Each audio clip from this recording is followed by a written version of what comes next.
Kings into high gear this evening. In-state rivals set to clash here on the court. Central Michigan made the trip to Ypsilanti to take on Eastern. Both teams entering the match looking to get back on track. Both currently sitting at 0-2 in league play and will not meet up again. That's until the final match of the regular season. It is the Eagles, it is the Chippewas, and it is from Ypsi next, right here on ESPN.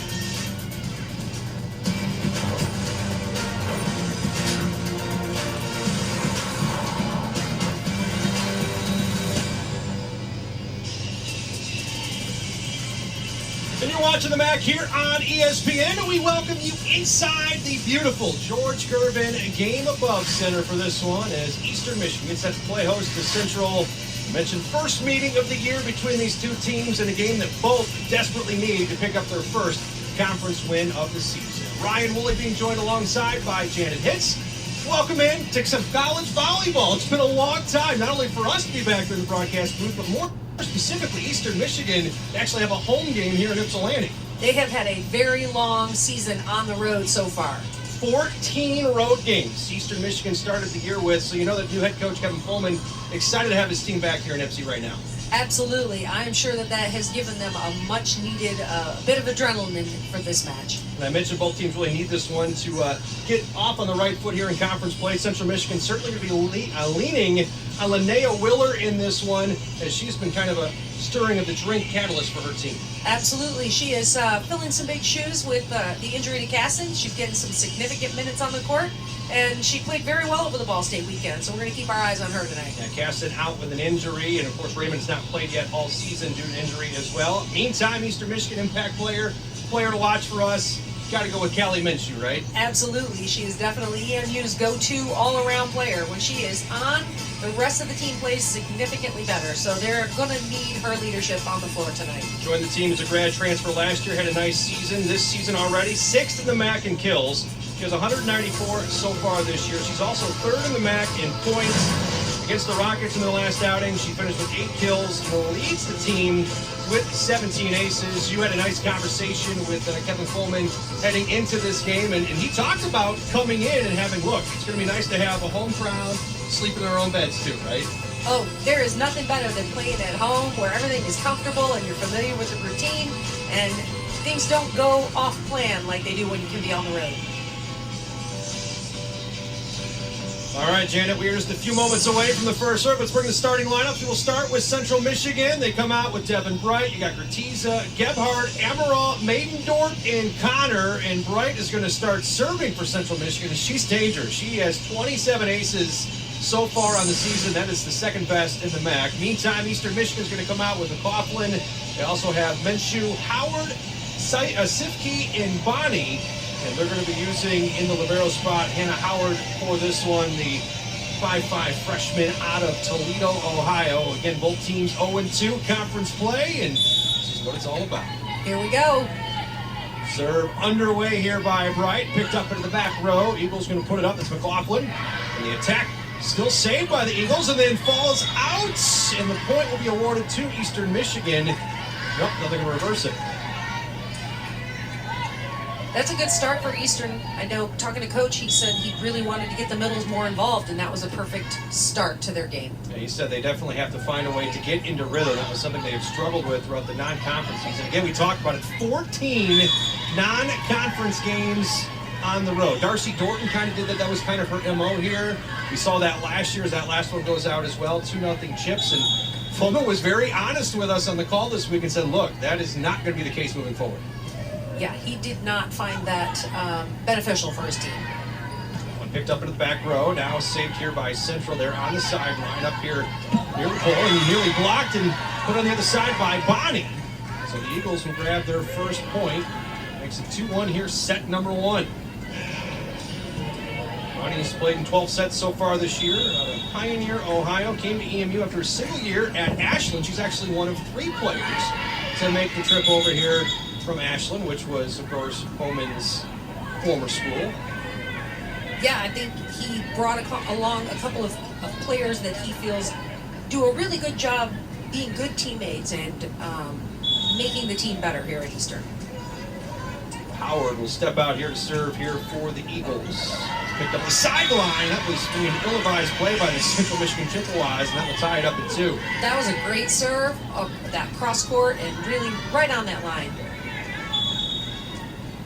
Official stoppage here, then they'll pick it back up. Howard goes for the serve, sends it into the back row, and that one's sit behind the Central Michigan bench. 3 straight points for the Eagles. Janet, what do you see being the keys to the game in this one?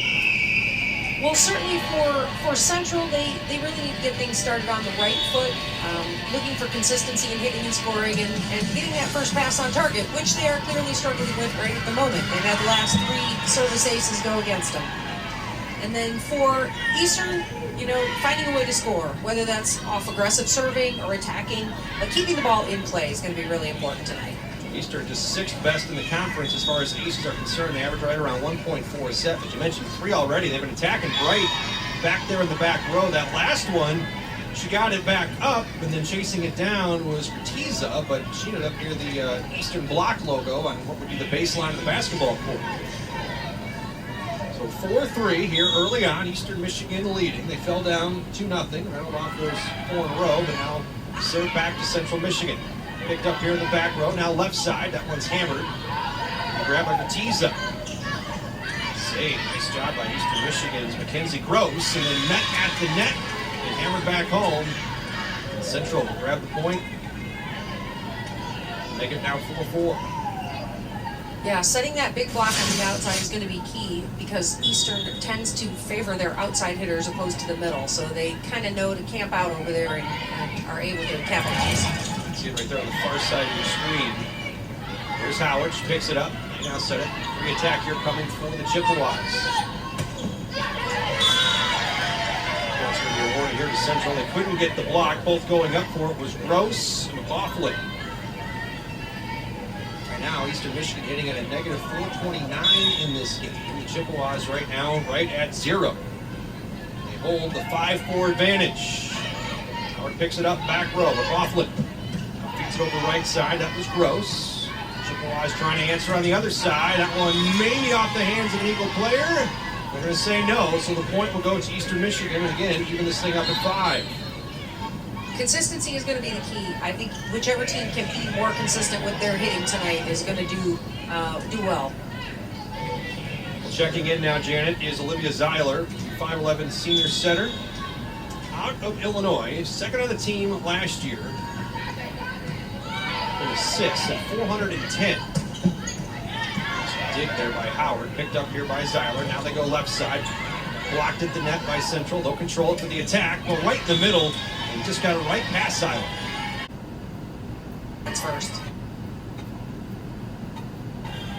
Well, the defensive specialist, Emma Ducates, will step out. She also can play the libero position. Her first serve of the game. She's got to get this one back over, so a free attack coming here for Central. And then they can't handle it.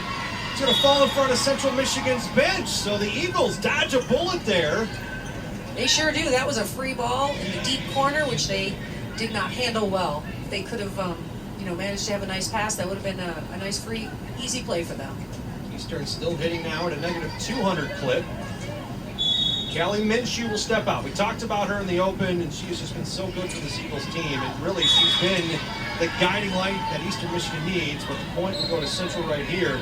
Minshew, of course, the graduate transfer last year at Mississippi State, played with the team 25 matches. Started 16, but she's 6th in the MAC this season in kills, 3rd in points.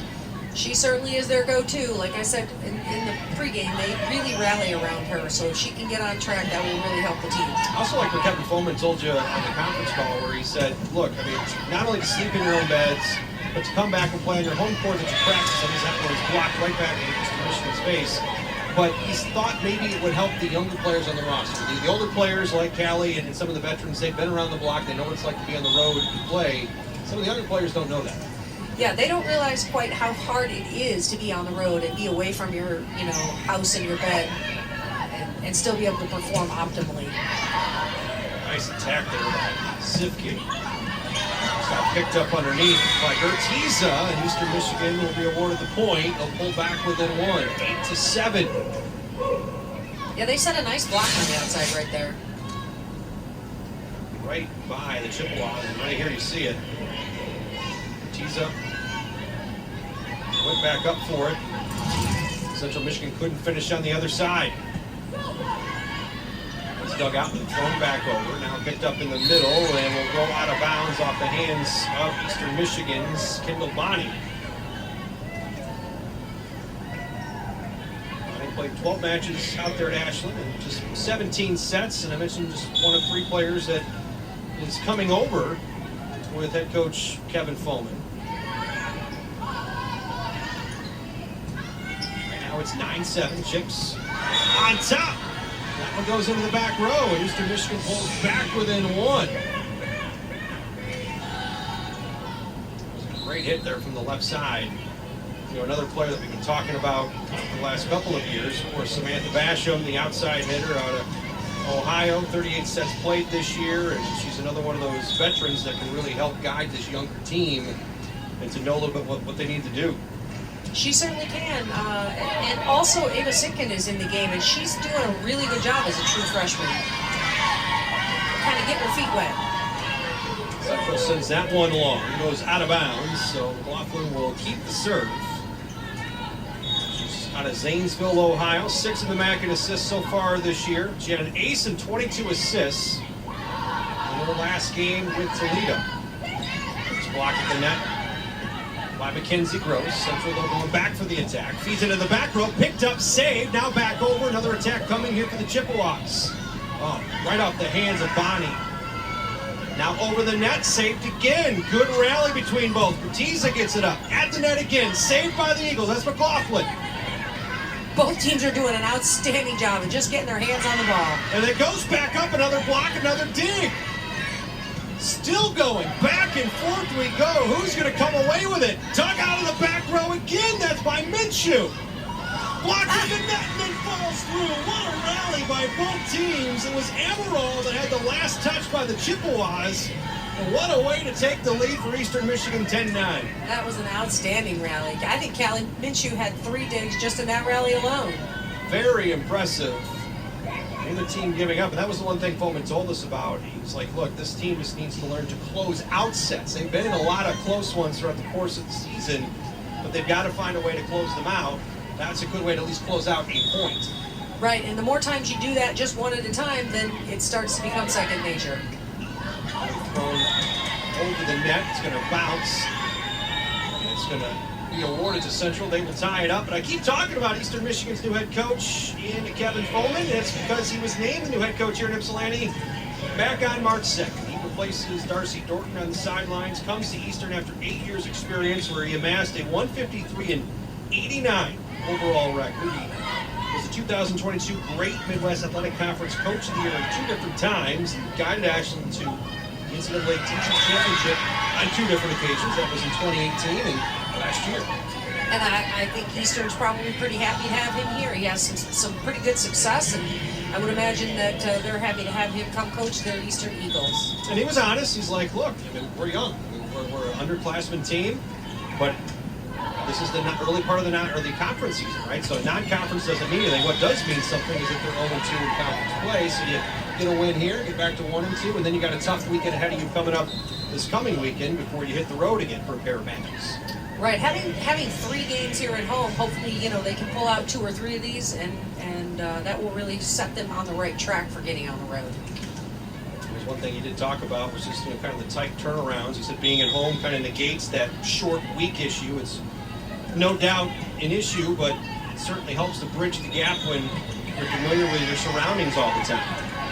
Yeah, playing 3 matches, 3 tough matches in 1 week is hard, but I do think you're right. I think, doing them at home is certainly going to make it a little less tedious. Well, Bright back out to serve now here for the Chippewas, and they're going to pick up their first ace of the round. First sets. And I talked about her having 27 coming in. That leads, or second in the MAC rather, but they do lead the MAC as far as aces are concerned, and kind of rank high in quite a few categories, including the hitting percentage. They are a tough hitting team. So far, Eastern has done a good job getting their hands on the ball and digging up a lot of them.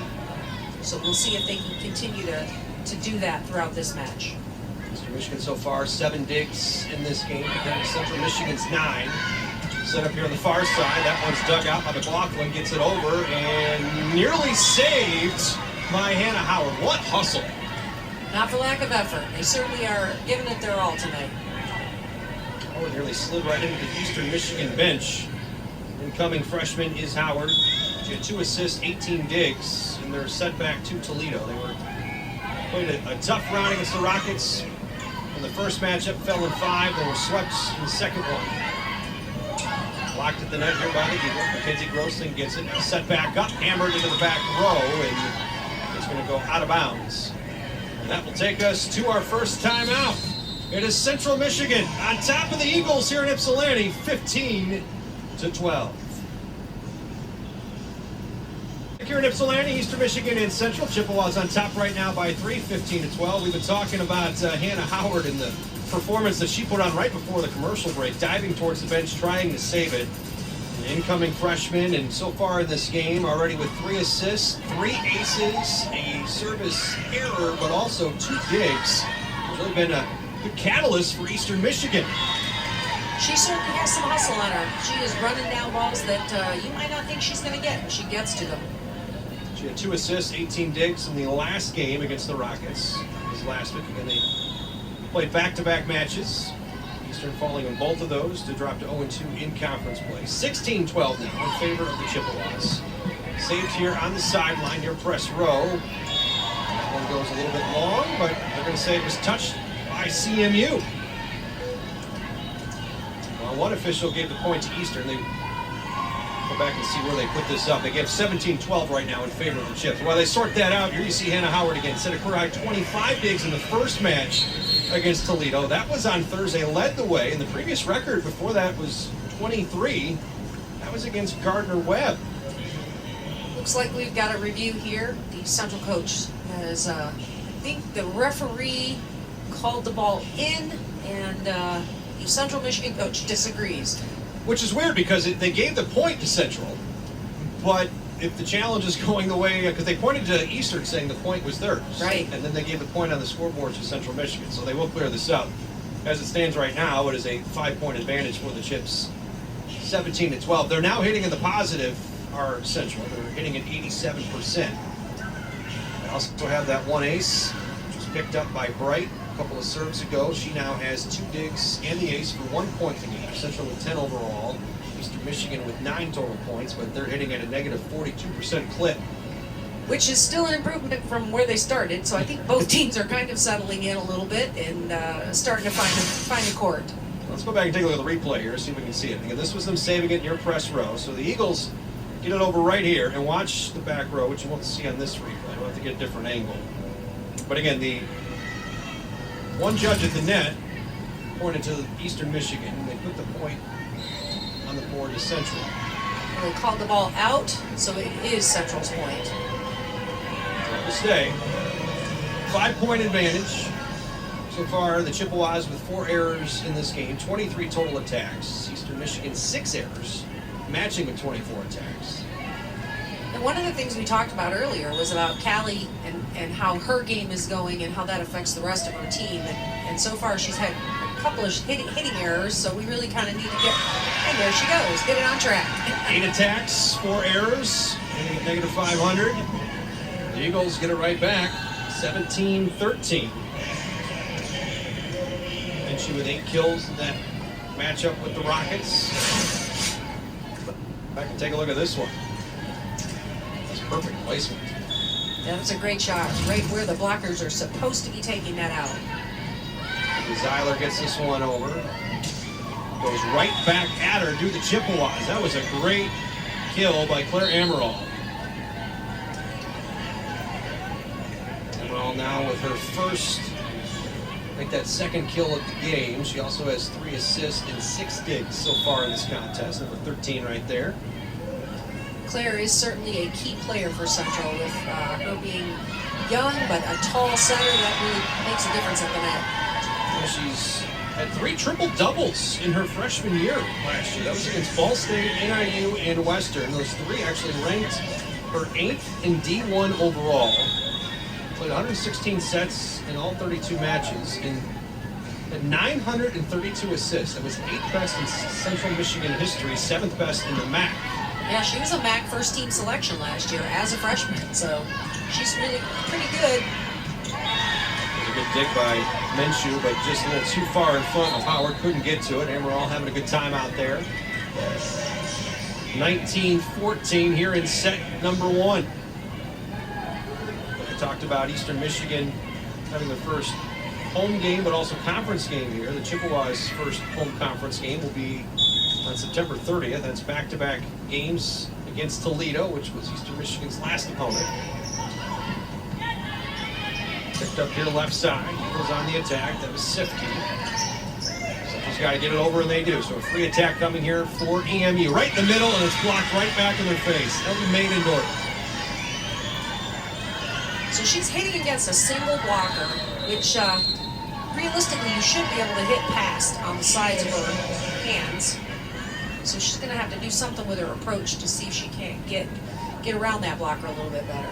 Well, you see Central Michigan's head coach and Mike Golick. He is in his 8th season on the sidelines in Mount Pleasant. And the one thing he talked about is, they have to control the controllables whenever they go up against other teams too. And the one thing that he's been able to do with Central Michigan is to really have building blocks and build this team into a contender last year. CMU returned to the MAC tournament for the first time in 7 years, which was their second appearance under Golick. Finished 20-12. They were 12-6 in the MAC, and then they beat Toledo in the tournament. Eventually fell to Ball State, but they went on to the NIVC tournament and lost to Xavier in straight sets. Yeah, with 8 years under his belt there at Central, I think consistency is something he's building, but at least they know what the systems are after 8 years. Where the Eastern team is all brand new, kind of. It's a real mix with a new head coach. So they're still working to put it all together. You see the hitting percentage so far in this game. Central at 154. Eastern still in the negative. They're inching closer. They're at negative 71. So for a while they were hanging in the negative 400. But you talked about the consistency, and I think that's a great point, Janet, because finished the non-conference slate 6-6. But they had 13 players coming back from last year's team, and of those 13, 4 are returning starters. Now Raymond has not played all year, but you have Gertiza, Ammeraal, and Maidendorf who are all in the game right now. Yeah, that's some really good leadership back on the floor for this particular season, and you just can't beat that. It's something that you really need. Howard will dig that one out from the back row. Eastern on the attack from the left side. Tiza goes down and gets it. Now Zeiler for the Eagles. Attack coming here from Sifke. Picked up by the Chippewas. Schrock puts it over. Gonna go Central Michigan's way. A couple groans here in the crowd. Some of the fans seem to think Callie got that off the floor, but it might have been a little of both. Little hands, little floor. Yeah, I'm kind of impressed with Central Michigan's, I would say crowd, because there's a smattering of fans for Central Michigan, but they made a lot of noise in the introductions. You knew they were here when they introduced off her hands. That's going to make it 22-14. Chippewas inching closer and closer to closing out the first set. So that was Ammeraal again with the that setter that tall setter at the net. She's able to take that left hand and just dump it over the net. That's like the 3rd or 4th time that she's scored on that. I've seen it a couple times already. Heads up play right there by Hannah Howard. Lets that one go. Gebhardt was on the serve, goes out. So service error for CMU. Eastern Michigan now will try to get back into this thing. And it looks to be a late substitution here by the Eagles. So Stanford was out there for EMU, and coming in now for Eastern will be Sarabi. Sarabi out of Dublin, Ohio, one of the incoming freshmen for EMU. Still looking for her first ace of the season. Oh, what hits. Amazing kill there from the near side of the net. Central Michigan hammers it home. That was Maidendorf. That was a terrific line shot down the short line on the setter's side of the court. 2 more points, and the Chippewas can put set number 1 away. Lead 23-15. Ryan Woolley, Janet Hintz with you and our entire ESPN crew. Good to be back. It's been a long time. If you think about, we talked about Eastern not being here, but Last time I was here was the end of the basketball season, and then, of course, last time Eastern's volleyball team was on the court for a game was in the last season. It sure was a long year. I'm happy to be back in the chair. Zeiler flips it back up. She got over to Bonnie.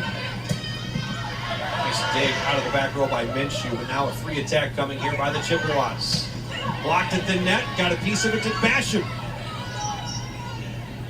Set up the other side, and that was going to go long. It was Sifke. Yeah, I don't know. I feel like, Basham's kind of some senior leadership on the floor there. And maybe it's the passing that we haven't been able to get her the ball more, but I feel like that might be a solution for Eastern's team.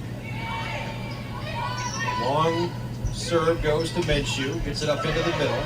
Pop back up, they flip it back over like you had talked about, Janet. There's Howard, drops it back off to Basham. She flips it over. It's going to be grabbed there by Corbett for the dig. And then it falls just off the hands of Ava Sifke. And Central Michigan comes in and takes the first set. They take it by 10.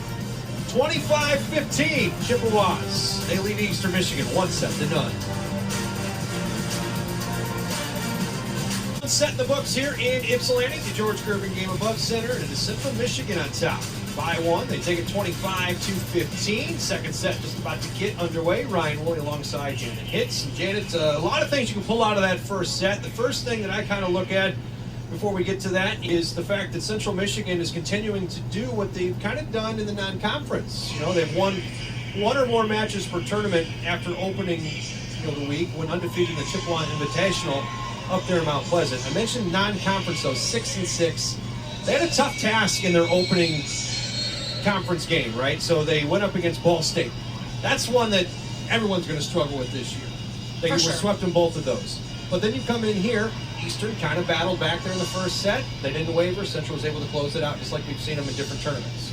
Central played pretty consistently. I like that they have spread their attacking out over a variety of hitters. They've had 5-6 different players with at least one kill, where Eastern's team is kind of relying on 2 players, and so it's easier for the blockers to key on those 2. Now those 2 players, you got Minshew who has 2 kills, Sifke with 4 for Eastern Michigan's total of 6, 12 for Central there in the first set. Schrock led the way with 4, followed by Ammeraal with 3. Ammeraal with the best hitting percentage in the first set at .375. Eastern still in the negative, -86. However, hitting in the positive is Sifke. She's at .133. She is. I think that, she's getting in the hang of things as she's, working to start making, as a freshman, she's still learning, about how this system works and, putting her timing together with the setter that she's working with now. So, yeah. Second set just about to get underway. Stepping out to serve here for the Eagles will be Hannah Howard again. Out of Toledo, Ohio. A little homecoming for her in the last game. Not the results she had wanted, but certainly not. I'm sure she had some fans and family members in attendance for that one. Howard steps out to serve. Picked up into the back row, and we're back underway. Again, Central took the first set 25-15. First attack coming here for the Eagles. That was Basham. A quiet first set. Howard gets down and grabs that one. Now trying to chase it down is Minshew. Back to Howard. So now Central Michigan with an opportunity to grab their first point of the second set. And that one goes off of Howard's hands, out of bounds. And Central Michigan will take the 1-0 lead. Ammeraal having a good time out there. That's what you like to see. And I loved what you talked about with Kevin Foreman during the conference call about, locker room leaders and bench leaders, and he gave us a couple names to look out for. He did. He has a couple of the players that he brought along with him from Ashland that he says are good teammates, regardless of whether they're on the floor or they're on the bench. They're always in the game, they're cheering, they're supporting the teammates, and everybody needs that when you're on a team. See some of the stats there from the first set. We mentioned the kills definitely going the way of Central Michigan by a +7 advantage. And yeah, some of those players, Kendall Bonnie and Jess Wilson, talked about them being great teammates. And he said they keep it lighthearted on the bench. You always see them engaged and cheering. He said Kendall takes accountability if she messes up. just yet to see the floor this season, but both smiling, joking, and engaged. And I bring it up just because you see Central Michigan's bench clearly having a good time out there. Claire Ammeraal out there on the floor as well, just enjoying herself so far in this one. They certainly do look like they're having a good time, which this is a fun game, so why wouldn't you? Cheering, yep. Getting excited as Central picks up their 4th point here in set number 2. They have no errors. They had 4 errors in the first set. Eastern Michigan finished that first set with 9 errors. Each team had 35 attacks in the first set. There's an attack here by the Eagles. Dugout. That's on the sideline. Tiza puts it up, back over. Eastern with a chance here from the middle, and it's down to Tiza. She sends it right back over. Not intended that way. And then goes right at Ammeraal, and the Eagles with their first set. First set point, that is. First set point. It's a really great swing by Sivky again. She is coming into her own. Sivky now hitting 176 in this game. She's had 17 total attacks, 5 kills. Now she's back to serve. Flip back over, picked up here by Eastern in the middle. Nice hit by Samantha Basham. That's what you come to expect from the senior. We certainly do. We saw quite a bit of that last year, and it's good to see her getting back in the rhythm.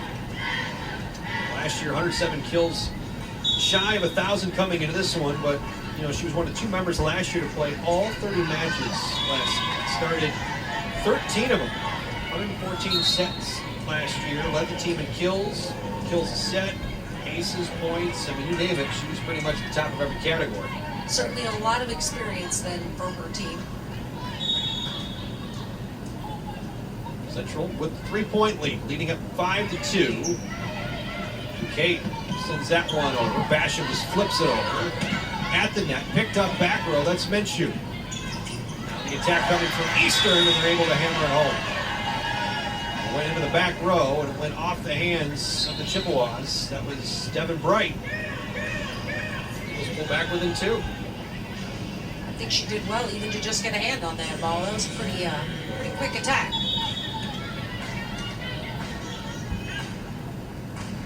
Robbie will step back out now to serve here for Eastern Michigan. Ammeraal sets up the near side. Picked up here by EMU. Minshew goes up.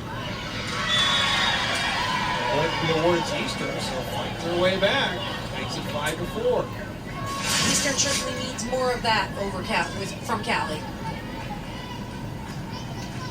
Watch right here. They just get it back over, and that's blocked partially at the net by Ammeraal. Goes out of bounds. Joining her at the net was Maidendorf. Eastern Michigan again responds. They tie it back up. 5-5 after falling down 4-1. That's a really nice block by McLaughlin and Stanford. Sealing off the net, not allowing that ball even cross the plane. Eastern now in the positive. They're hitting 23%. 227 for Centrals. They go down to grab that one. Cates, who had to give low for the dig. Eastern Michigan responds again. Another point, 6-5. That's that same combination. It's all happening with Sivky on the serve as well. Rollick looking on. Wonder when he might use a timeout. And that one goes out of bounds, so wonder no more. Doesn't need to. It was a pretty good run, though. Sarabi got to, 2 or 3 serves in a row, which that's what they need, right? To just string together a few points here and there and not just do the one and out thing.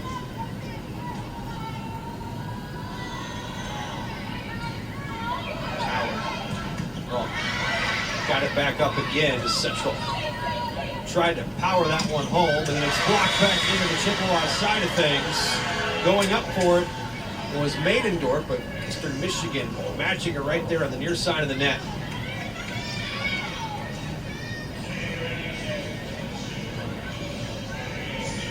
Eastern seems to have grabbed a little bit of momentum here. Just remember, they trailed 4-1. It's now 7-6. Officials conference here. I wonder what they're looking at. Rollick talking to his team. Officials talking.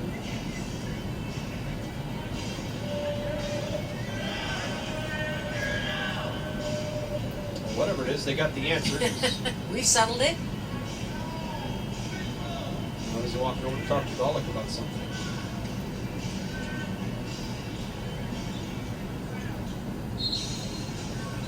All right, well, they'll resume play, and it's 7-6 in favor of Eastern Michigan. And the Eagles fell in that first set by 10, 25-15.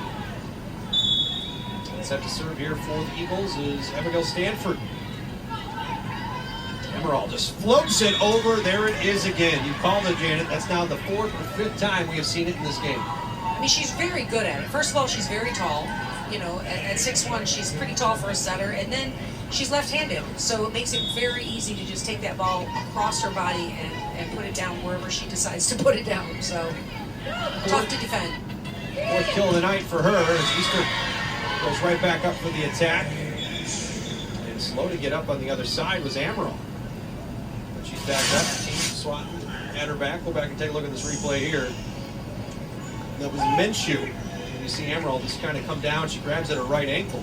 I think she came down on somebody's foot. Callie Minshew was. I mean, they were both. So that center line, you know, you're allowed to be on the line, just not completely over. And so it's easy to come down on each other's feet sometimes.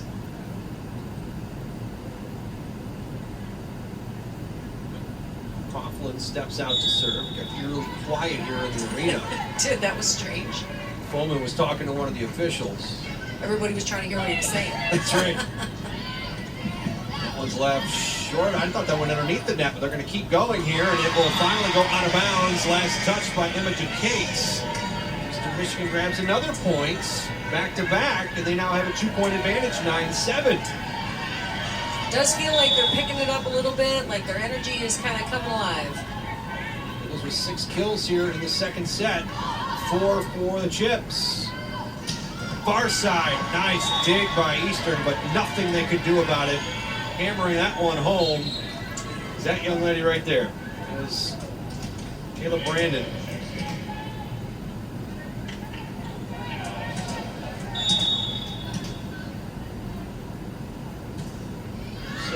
Picked up here in the back row by the Eagles. Minshew goes up, and she responds right away. So Eastern reclaims that 2-point advantage, 10-8. That's a really nice play by Eastern. They had multiple hitters going up at the same time, so the blockers really couldn't key on Callie. They had to make sure that they all stayed home and followed their own hitter. So that was a good plan.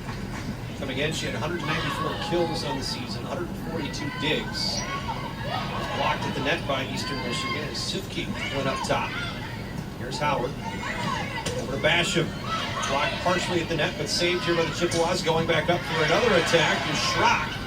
And then blocked at the net again, and it will fall in favor of Eastern Michigan. They were met at the net by Brooklyn Connor. And Kendall Boney had just a little more oomph, was able to push it back on the Central side. It's a 3-point advantage. That's the largest lead Central has faced here in the second set. And then Eastern floats that one way out of bounds. Minshew on the serve. So back to an 11-9 game. That was a floater serve that just kept floating. It was not coming down. You know, we mentioned Hannah Howard and what she's done, and even Foreman told us that she's really stepped up this year. Also talked about Ava Sifke playing in limited spots outside, moved her around, but she's played her way into the rotation. Thanks, Robbie's done a great job, defensive specialist. Played very well against Toledo. She's played very well tonight. She has certainly played well so far tonight, which they need. That they need, you know, kind of everybody to step up and do their job. Gebhardt with a nice attack. Eastern foils that one, and then they hammer it home. Nice, sends it in. 12-9 in favor of Eastern Michigan. Certainly some more enthusiasm on the floor. Bonnie has picked it up, and I think her play and her excitement as she is able to put the ball away is helping her team. She's hitting now .667. She's had 3 attacks, 2 kills. Ammeraal sets up a beautiful attack by Linnea Willett. That was one of the ones we were looking out for. She that's a really nice swing from the right-hand side or the right pin.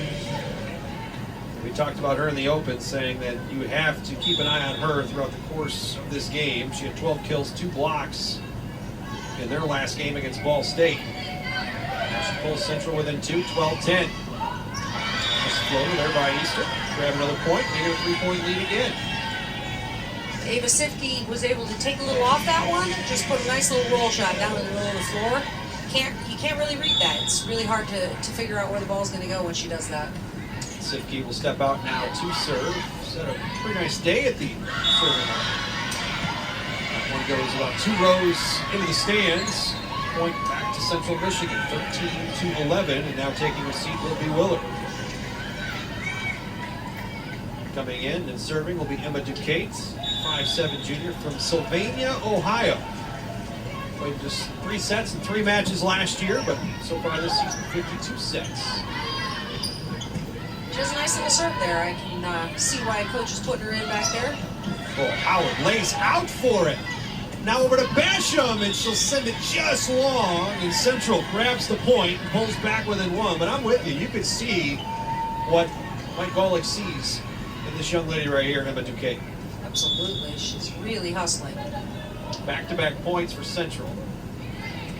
Howard has been all over that floor. Basham gets it back over. Free attack coming. Emerald sets it up and slammed home for the kill on the other side. It's going to go long. Oh, they're going to say point Eastern Michigan. It looked like Gebhardt maybe kept it in. Yeah, it was a really tight cross-court shot. I think their concern was that they, maybe Eastern touched it, or at least they were hoping Eastern touched it, but it goes wide. Stepping out to serve again is Sarabi here for Eastern Michigan. Just high dig. Yeah, this rotation is where they scored some points last time around. They seem to have a good lineup when Sarabi's serving. The shoe shot was blocked. Now she goes back down the sideline. And that one falls through. So Eastern Michigan takes a 3-point lead. It's 15-12 in favor of the Eagles here in the second set. They trail 1-0, but 11 kills and only 1 error has them in control. Above center, it is the 98th all-time meeting between Eastern Michigan and Central. Right now the Chippewas on top of the Eagles, 1-0, taking that first set 25-15, but Eastern on top third set number 2, 15-12. CMU leading this all-time series, Janet, 66-31, and you see right here, Eastern has struggled here in Ypsilanti. It's 15-35 at home, but they have won 3 of the last 10, so maybe there's a silver lining in that. Well, you certainly want to hope so. If you're an Eagles fan, you're thinking that maybe it's your turn this time. I want to circle back to what you and I were talking about, and again about being home now. So you talk about September, what did it say, the 26th? I think it is. Yep, 25th. Yeah. So I mean, the season began way back on August 25th for Eastern Michigan. So you're talking a whole month before you finally have a chance to play in front of your home fans. I mean, what does that do maybe for the psyche of a young player coming in?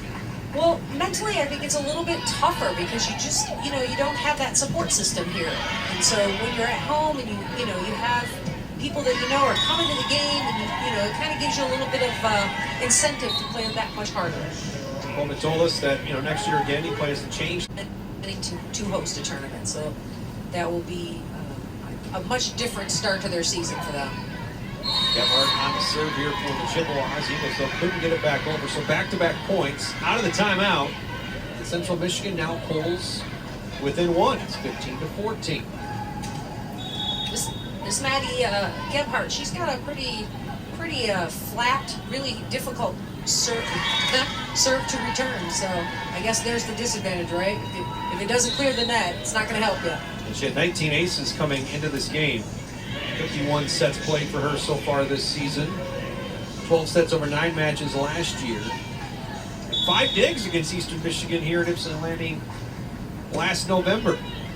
So far in this one, 2 kills. A couple of digs as well. As Eastern Michigan floats this one over. That's Ammeraal who goes down to get it. Picked up now from the floor from Duquette, and then goes back over, and Central Michigan pulls back within 1. 16-15 Eagles. Lauren Schrock has had a couple of really good swings in that particular rally. We haven't seen a ton from her so far, but looks like she's waking up a little. And Schrock with 6 kills so far in this game has 17 attacks. She's hitting 294 for the second best clip on Central in this game. Now another point for the Chippewas. As It's now tied at 16. Abby Olin gets some congratulations from her teammates. Haven't pulled her name much yet so far tonight. She's second in the MAC in blocks. That was a really well set block too. Callie really didn't have a lot of options. It was either try to go through it and could maybe have gone over, but it was a pretty solid wall there. Diving for it in the back was Kayla Brandon. Couldn't get to it. 17-16 in favor of EMU. Go back and take a look at this one more time. That was Menchu hitting and just off the hand in the back row.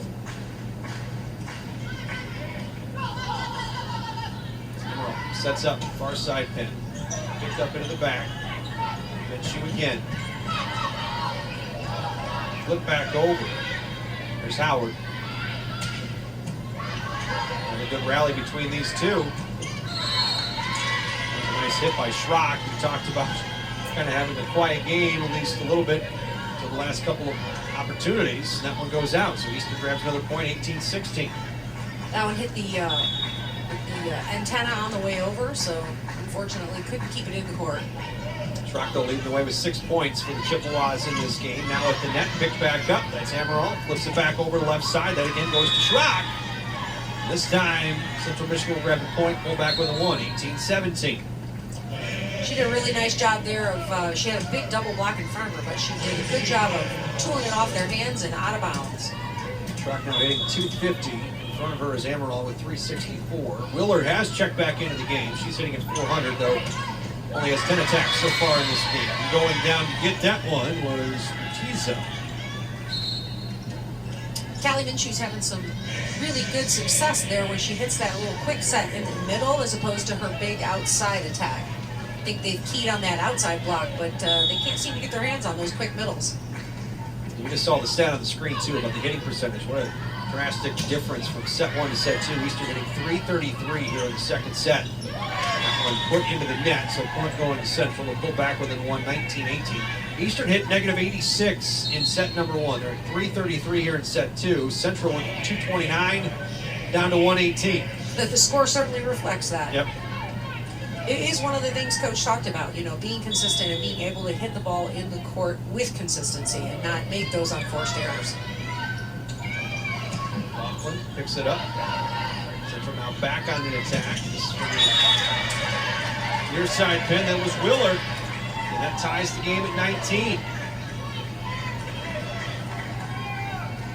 Willard now with 6 kills in this game, hitting 455. Also has a couple of block assists. 17 points. That now matches Schrock for the lead. Partially blocked at the net. Ammeraal picks it back up. Now back to Willard. Just gets it back over, and Howard will grab it. That one slammed home by Eastern. Beautiful job. Lead of his body to hit it. Yes, and again, that's that quick, short set in the middle. They seem to have a lot more success with that.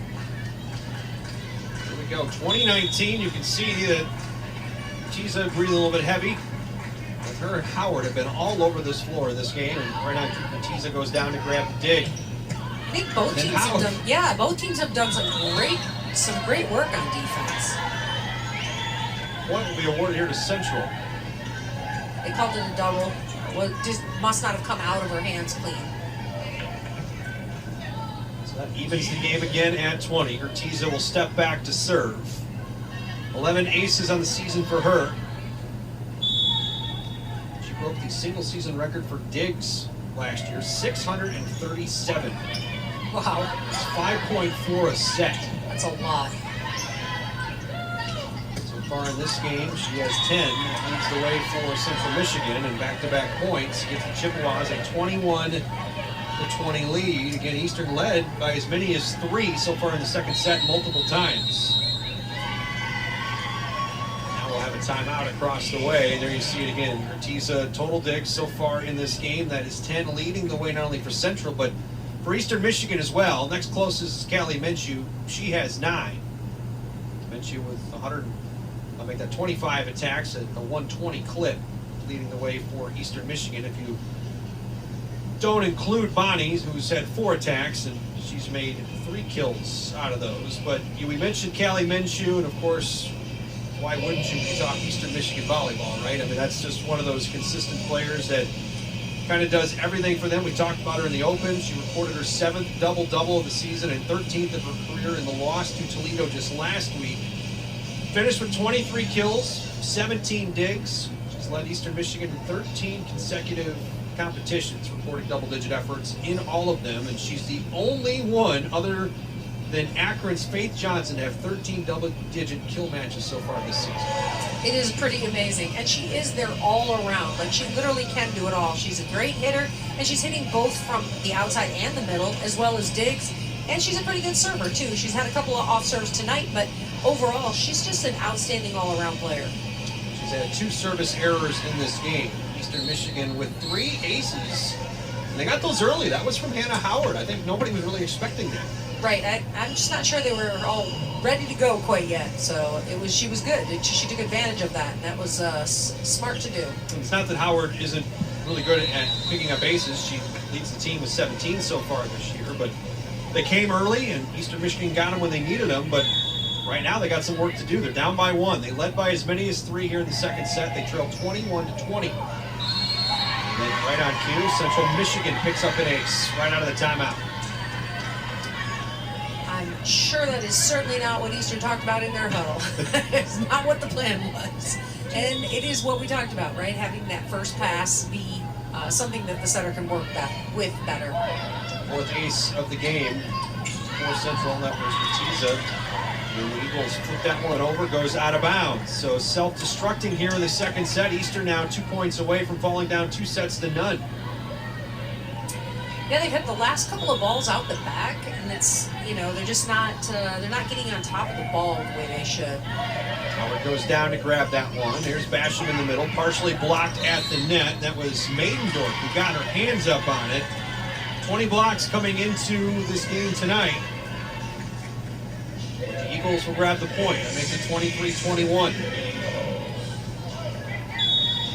This is a good opportunity to see for Kevin Foreman how his team will respond. You're down 2 at home. You have to serve. This is your opportunity to get back into it. Right, he talked about them being able to close out matches and play to the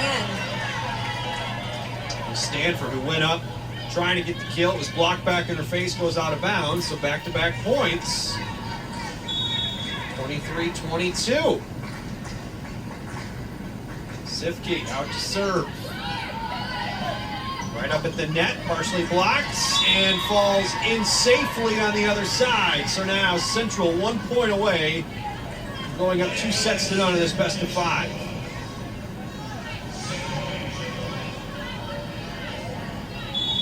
I guess right here you really want to encourage, I think your Eastern players need to really work on their confidence to go ahead and swing away in a situation like this.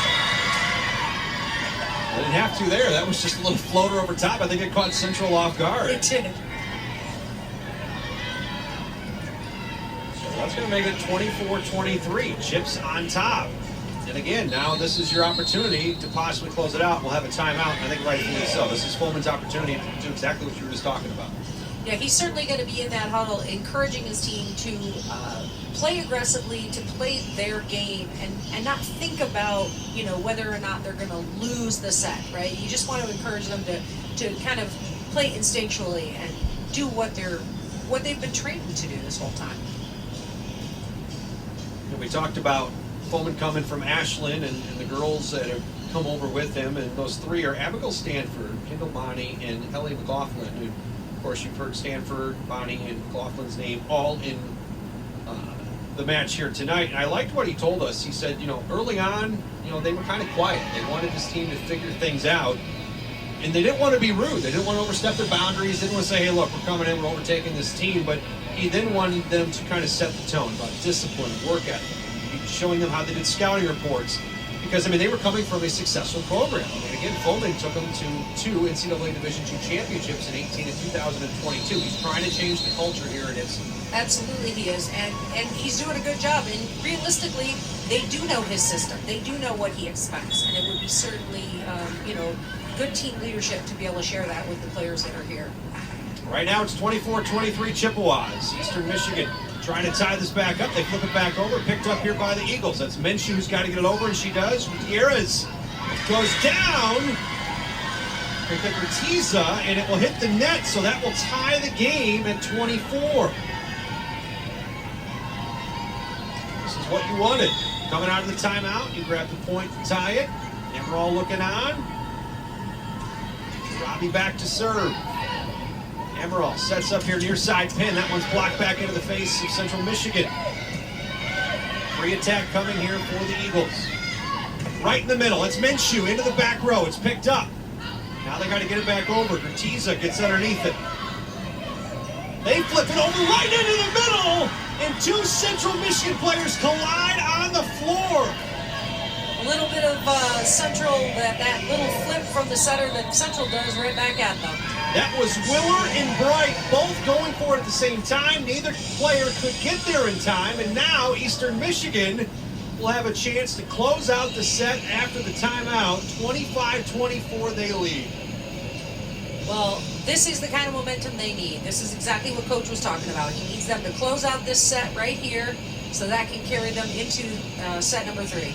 And don't get me wrong, this wasn't a near-perfect set for either team, but much better for Eastern Michigan here in set number 2. 19 kills compared to the 6 they had in set 1. They only had 7 errors compared to the 9 they had in the first set, but 43 attacks. Now, Central right there with them, they had 42 attacks, but they had one more error here in this set compared to the 4 that they had in set number 1. In the kill differential, they had 12 in the first set compared to 11. So Eastern Michigan did a better job here defensively, digging out those balls, now giving them a chance to close it out here. Finding a way to attack back, even out of ball that's out of system, so that you have to do whatever you can to find a way to attack the ball and not just give them free balls back. You don't want to give them something easy to work with. Let's go back and take that last point again. It ended with Willer and Bright falling next to each other. But this next one is the biggest one. Can Eastern Michigan even this match at 1 set apiece? And again, this is one of their better rotations with Sarabi serving. They have a good firm row lineup with hitters. I think this is certainly a good place for them to be. So Sarabi goes back, gets this one over. It's picked up here. Ammeraal sets it in the middle, goes out of bounds, and Eastern Michigan grabs it. What a comeback for Eastern Michigan. Now we have confusion on the sideline. They are questioning, Central is questioning that the blocker touched the ball as it went over. So they will review it. Yeah. Also, Central will challenge. Let's go back and take a look and see if we can figure it out as they look at it too. Right now, Eastern with the 26-24 advantage, trying to even things up at 1. Really, I mean, why not? I mean, you have nothing to lose to challenge. No, you might as well, especially if it changes the outcome of the game. I mean, he might have a case. Could have been went off of Stanford's hand. It's hard to see from that angle exactly. It is. Stanford, of course, number 21 right there for the Eagles.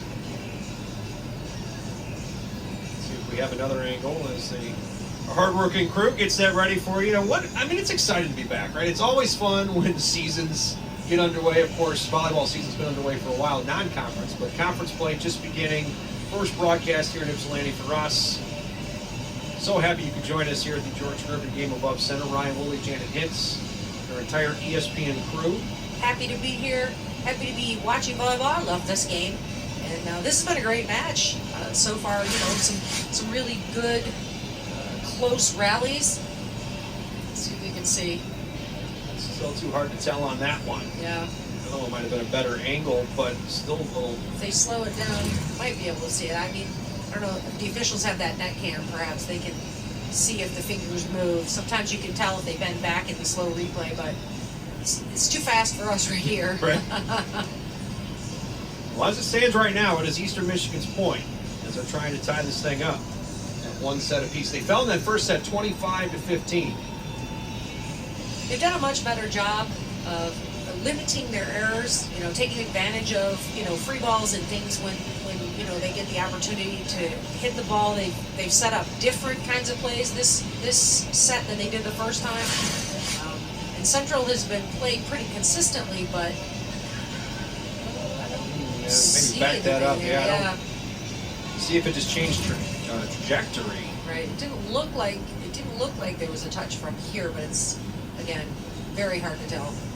He's got the hard job. Point Eastern. All right. How about that? Over. Eastern takes set number 2. Dramatic fashion. They come back. They led by as many as 3. They fall down, and then they win it in the end. 26-24 is the final in set 2. We got set number 3 coming your way from Ypsilanti when we come back. Game above center. 2 sets down here between Eastern Michigan and Central, and we are deadlocked at a set apiece. After the Eagles come back to rally in set 2, they take it 26-24. Welcome back to your table side. Ryan Woolen, Janet Hitz. Janet, it's been a fun game, right? I mean, you wanted to see Eastern Michigan see if they could rally. They certainly did that. Got it on a couple of serves and then finished in dramatic fashion. They certainly did.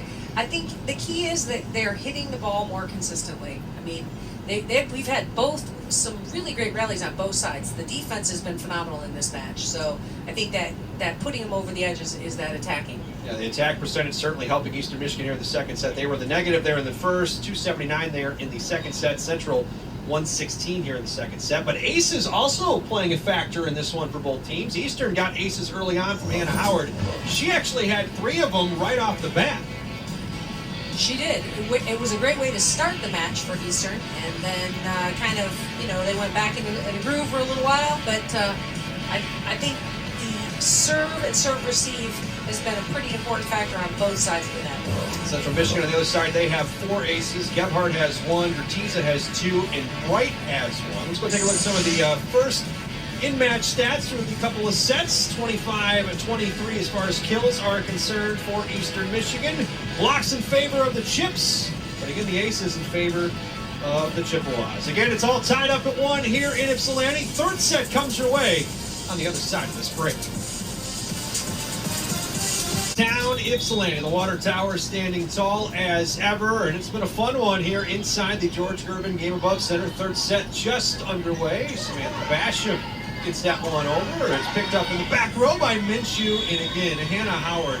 She is a spark plug out there. She could have let that one go, saying, you know what, I had no chance to get it. Still dove for it, still got her hand on the ball, didn't get it back over, but love the hustle. Absolutely, she makes all kinds of effort. She's got fast feet, and she gets touches on almost everything. Basham comes from the back row, just flips that one back over. She'll grab the kill, give her now 4 in this game. We're tied at 1.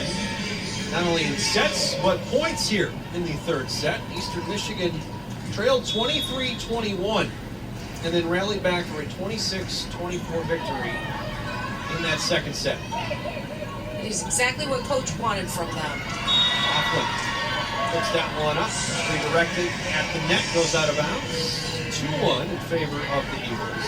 Off the blocker's hands and out of bounds, there's very little you can do about that. What can that do for a team's confidence, too? I mean, not only did you fall in the first set by 10, 25-15, you blew a 3-point lead pretty much the whole second set. Central hammers that one home. Ammeraal right there. You eventually fall down, again, I mentioned, to 23-21, and then you come back and you rally and you win 26-24. What can that do for your confidence here in the third set? It is definitely a confidence builder because you realize, okay, we really can beat this team, and it gives you the energy you need to come back and just take it to them. Tizo with a nice dig. Eastern now with a free attack coming here, right in the middle. There's one thing that Coleman talked about, need his middles to come up with some points, so that one goes out of bounds. So Stanford who set it out. They did have some good luck in the second set with hitting out of the middle. I think we'll see them probably go back to that some more. Stanford again who gets it over. Pick back up. Ammeraal now drops it off near side, then goes to Schrock. Back to Schrock again. Dug out by Sifke. Minshew into the back row. That one goes all the way to the scoreboard. Schrock at the net. Partially blocked by the Eagles. Getting her hand up was Ellie McLaughlin. And we're tied again at 3. Eastern does seem to be playing with a little more enthusiasm now. I think Central, did so well in that first set. Maybe they got a little bit gun shy in the second one. There's a flip over, and Stanford was ready for it. Now meeting at the net, Ammeraal, Minshew, and Stanford. Schrock, dug out by Howard, picked back up here. Stanford again. Over that front row right now. Schrock sends it back. Howard with the dig. Eastern tries to flip it over. Now they'll save it. That goes back to McLaughlin. Now Minshew tries to send it into the back right corner and does. 4-3.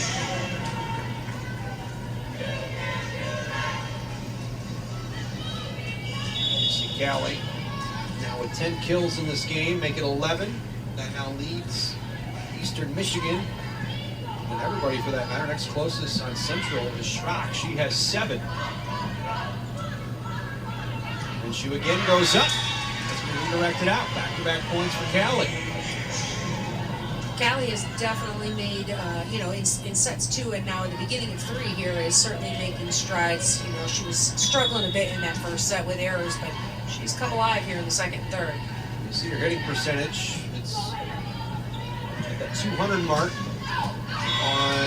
It goes out of bounds. Eastern Michigan now 4 straight points. 6-3 they lead. Chippewas with 2 attack errors here in this third set. Eastern with 1. Eagles hitting 273. Central Michigan right at 0. That was nearly an ace, and then they pick it up.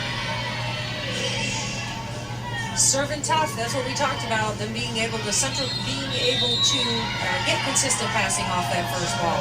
How about Sifke? She looks to the stands, she's excited, as is Sarabi, and it's 7-3 in favor of Eastern Michigan. 5 straight points here for the Eagles.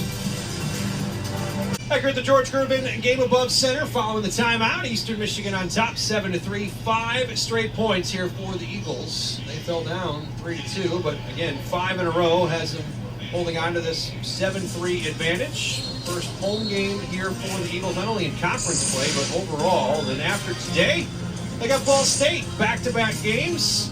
That will be here in Ypsilanti before they hit the road for a game at Buffalo, Akron, and in IU, where they'll play a pair.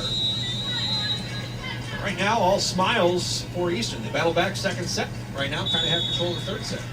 Right now, they certainly seem to have a handle on things. And with Sarabi serving, they're in a good spot. I saw that at the end of the second set, Sarabi was on the serve for the majority of it. And Howard. Oh, there's the assist from the scoreboard. Unfortunately, we don't get that one. You're not allowed to play it off the scoreboard. I mean, that went all the way down. Off of Howard, right up off the bottom of the scoreboard, hit the top of the net, and then eventually fell on the Central Michigan side. One of the things I think Eastern is doing a better job of in this set is managing that their setter, when she's dumping those, when Claire Ammeraal is dumping the ball over and attacking from the front row, they're doing a better job of picking those up. Block there on the far side by Abby Olin goes out of bounds too. So Eastern Michigan perhaps on the point there. This now makes it 8-4. Now make it 8-5. So Central Michigan comes right back. Lauren Schrock right there. Now Schrock will take a seat. Schrock 9 kills in this game, hitting .214. That is the third best mark for Central. Ammeraal leading the way. She's hitting at 400 right now for an attack percentage. Minshew, what a kill. From the far side, Callie goes up, smashes it home, give her 14 kills on the night. Exactly what Eastern needs if they're going to keep winning sets here. Got to have Callie on board. Just a beautiful setup, and right between the 2 defenders at the net. That was both Willer and Olin. And then Eastern Michigan answers again on the other side. Service aces starting to pile up here for Eastern Michigan, getting 5 in this game. Central seems to be a little bit rattled. They're not handling that first ball nearly as well in this set as they did in the first. Laughlin on the serve. Tees up. Went down to get that one. Falling backwards was Bonnie. I was more worried about her bending her knee or her ankle the way she was coming back down. She was doing a little Matrix thing for you. See, she's reaching for something down there. Maybe a wet spot. Makes it 10-6. Yep, looks like we're going to wipe up the court. Howard came over to the sidelines and get a towel. The official says, I'm not cleaning it up. How often do you see that? Oh, that was fun. It's like, hey, it's your sweat. That ain't mine. That's right. I'll clean up after myself. You clean up after you. I don't know if I've ever seen that before, where the official's like, nope, you do it. Hands off. Yes. Teamwork by Eastern Michigan. Callie Minshew now drops the towel down.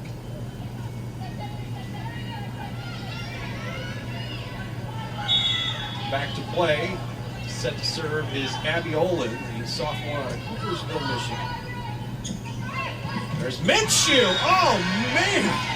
And that all started with that first pass. Robbie had a beautiful first pass, and it makes the job for the setter so much easier. You can see the confidence growing in Minshew as this game has went on, too. Now with 15 kills. Now back to serve.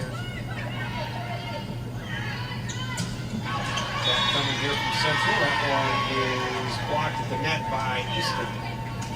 They go out of bounds and result in a point here for the Chippewas, 11-7. So Kelly doesn't get to serve as long as she had hoped.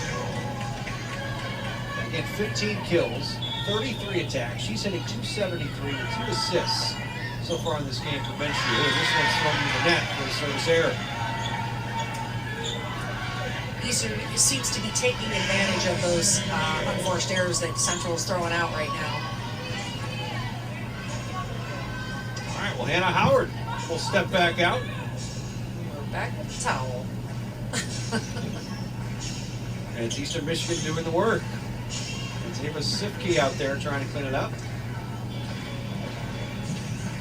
Gotta love that, right? She picked it up. Give her credit. She picked it up the first time, but she's like, you know what? Scratch that. Whatever. She left. It's far enough away. All right, so here we go. Howard set to serve here for Eastern. Picked up here by the Chips, partially blocked at the net. Howard again goes down to get it. Now in the middle. Oh, Stanford, I thought was going over her head. Instead, gets it back over, and then now ducked down to the sideline by McLaughlin. There's Basham, floats it over the right side. Flip back, Howard waiting for it. Picked back up by Ellie. Now sitting in the back row. Flip back over again, partially blocked by Stanford at the net. Howard drops it off near side, dug out of the back row. Good hit by Sifke. Back to another good rally between these two. Now Basham goes up, smashes it home, with the point awarded to Central. The setter's foot crossed the line when she was trying to run and get that ball that was tight to the net, unfortunately, because that was a really good play up until that point. Tough break for really both teams. I mean, Central will take the point no matter what you get. Right.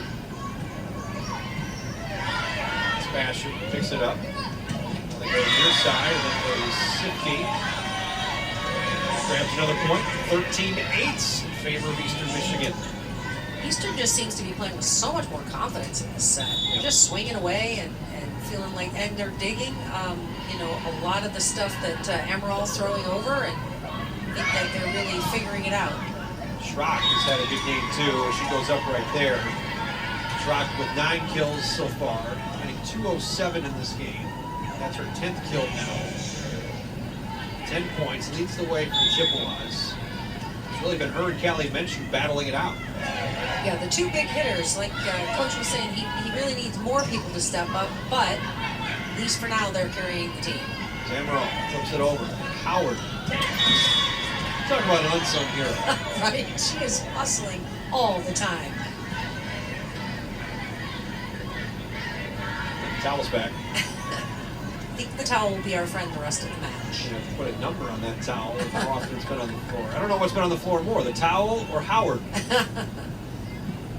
Howard is just amazing. She's got very fast feet, runs down, like you said before, she gets touches on almost every ball, no matter where it is. At 179 digs coming in, 17 aces. 3.4 digs a set. And there she is, picks it up. Here's Stanford, goes for the attack. Ammeraal sets up in the middle, right off of Stanford's hand. And Central Michigan slowly creeping their way back in, now making it 13-11. So one of the things that's working now that they've kind of keyed in on Ammeraal, so the blockers, if you noticed, they went up. One of them had to go up with the setter to keep her from dumping it over it. So then there was only a single blocker on that middle attack when she came in. So Central has split apart the blockers and trying to use that to their advantage. Here's Samantha Basham. Was left just a little bit short. She was trying to float it over the two blockers on Central's side, but didn't get enough oomph on it. It fell back into her hands, and as she was falling away, couldn't get it back up. And point to CMU. Sam seems to be tipping more than she used to. I feel like last year we saw her swing harder a lot more often. She seems to be a little more intentional with her shots this year. Urtiza puts that one into the net. It's been a fun match between Urtiza and Howard. I mean, both liberos in this one. Both doing a really good job holding their team. Here's Sarabi. Rock with the attack. Picked up here. Minshew now going. Blocks at the net. Urtiza saves that one from going out of bounds. And then Schrock turns around, throws it into the net. Eastern Michigan will grab the 3-point lead, 15-12 here in set number 3. Again, some really great defense, though. They're just both teams, but in that particular play, Central did a great job of keeping the ball off the floor. Been a good match. I mean, really, first set, Central controlled it. Since then, it's been back and forth.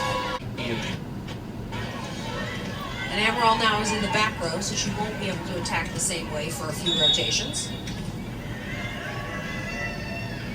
Wright's back there with her. And there's another ace by Ammeraal. 5 aces so far in this game here for Central Michigan. 2 from Urtiza, 1 for Gebhardt, now Ammeraal and Bright.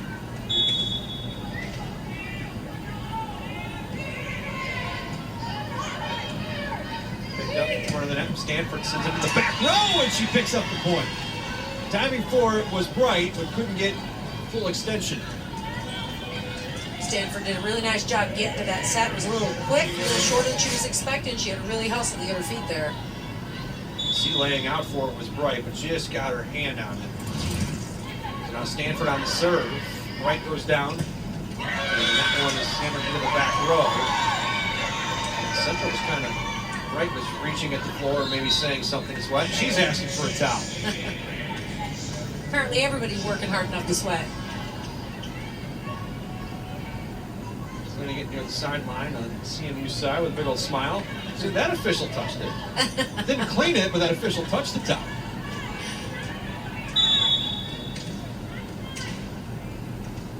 Well, Kayla Brandon now will step out to serve out of Illinois. 44 sets played this season.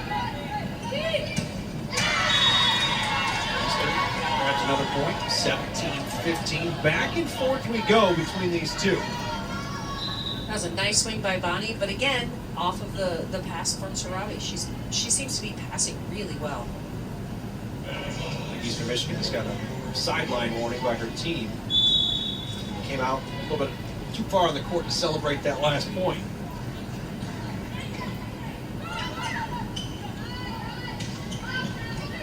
Sent back over by Willard. Picked up here by the Eagles now. Sifke puts it back over. Blocked at the net. With another chance at an attack here. Far side, that's Willard. Dunked down by McLaughlin. Bonnie sends it over. Central answers.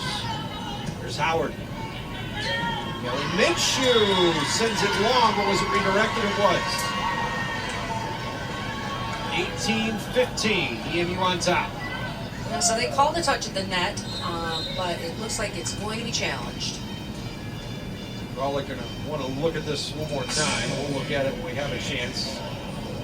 You know, coming into the season, Janet, the MAC preseason poll, Eastern Michigan picked to finish 6th in the West this year. Defending MAC tournament champ, BG, chosen to take the East and win it all by majority vote. Ball State also selected to come out of the West. Received 5 votes to win it all, which was one shy of Bowling Green. There's a lot to be decided between now and There's the tournament, right? There's a long way to go yet, so I don't think anybody's ready to give it up. Coming into tonight's action, Western Michigan sitting on top of the MAC at 2-0 alongside Ball State in the West with Toledo. NIU at 1-1, and Central and Eastern both looking for their first conference win here tonight. Meantime, East Side, Buffalo, the only undefeated team. They're currently 12-2 on the season, 2-0 in MAC play, followed by BG Akron, Ohio, 1-1, and then you got Kent State and Miami, each still looking for their first win. So they did that award that to Central. That touch that was called on the Central blockers apparently did not happen. They originally was given a mid-shoe, but they take a look at it, take it off the board. So here we go, 17-16. And a quick substitution as Olin was going back to serve, but now he can take a seat. And coming in will be Alina Anderson. Somebody we haven't seen yet tonight. First time hit the floor, 137 sets at Ferris State over 36 matches last year. Goes long again. So back-to-back out-of-bounds plays by Eastern Michigan results in a tie game, 17-17. This is that point where Coach will really want them to push, to not give away this game that they've been in the whole time. Back there in the middle by Sifty.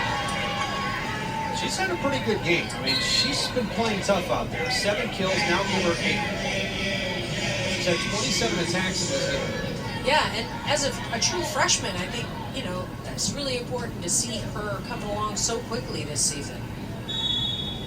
So 1 point advantage, 18-17 Eastern Michigan. Minshew on the serve. Tisa just floats it over, so a free attack coming here for Eastern. That one's flipped back over by Bonnie. They went up early for the block, and Bonnie just pushes it over. And he is now up by 2. Bonnie was a little early herself and was almost back down on the floor again before the ball got to her, so she did the smart thing and just tipped it over top of the blockers. Wright, who saved it on the sideline, and then goes over the back row. Howard again. I'm telling you, like, if there was an award just given out for any game about just hustle. Strictly for hustle, absolutely. Strictly for hustle. I would give it to her. I love what they did in the game notes here at Eastern Michigan and called it Hungry Howie's, and then put the notes in. I mean, I don't know, maybe they do some partnership. That's if pretty not, impressive. there should be an NIL deal there. Going down is Tiza. Trying to save it. It's Bright. She does. Blocked at the net by Sifke. Staying alive now with the Chippewas. Here's Howard. Blocked at the net. Ellie Maidendorf was up there, put her hands, you know, was able to seal it off and not allow that ball to cross the plane of the net. Got 10 block assists by Central Michigan in this game. None, or make that 8 by Eastern. We'll have a whistle on Central, so the point awarded to EMU. That's the same scenario. Somebody was in the net on the Central side. I think it was Ellie, but I really didn't get the number they put up there. Well, Howard stepped back to serve, picked up in the back row by Duquette. Here's Bright. Nice hit by Eastern, trying to save it. Is Central, and they do. That was Brandon. They flip it back over. So a free attack coming here for EMU. Right in the middle and hammered down by Basham, but picked up again. But Eastern eventually grabs the point in the end. It's a nice dig back there in the back row for Central, but the setter unable to handle that ball, got the double hit. Well, again, a timeout being used by Central Michigan, trailing by 2, 21-19. Surprised by this timeout at this point, or do you think it's the right call? No, I think it's the right call. I'm a proponent of, you know, don't let them get too far away, right? You want to keep them in your sights. And so I think, you know, Coach just wants to settle his team down a little bit, you know, kind of get their focus back on the next point out of the timeout. We talked about Eastern Michigan's upcoming schedule, but how about Central Michigan's? Because, again, following tonight, they finally get to go home and have their home conference opener. They have had 3 technical home games. However, the conference opener will be against Toledo, which was Eastern Michigan's previous opponent. That will take place September 30th and October 1st. And then they hit the road for a couple of games. They'll be at Buffalo October 5th, Akron the following night the 6th, and then Western Michigan October 12th. So that's kind of a tough swing, going from Buffalo to Akron back-to-back nights. Yeah, that is kind of a tough road trip right there. Eastern Michigan, meanwhile, Ball State will be in town this weekend, and then they hit the road. Kind of the same deal. Starts at Akron, and then they head to Buffalo. Yeah, again, it's a tough swing from one to the other in one night. Right. Not doesn't give you a lot of time to kind of rest up and actually get there. Buffalo and NIU, one of the tougher trips from the teams from Michigan. Of course, everyone's got their own troubles when traveling, but then when you start talking and adding in weather issues during basketball season, and you get caught in a snowstorm coming up from Buffalo, like I did one year.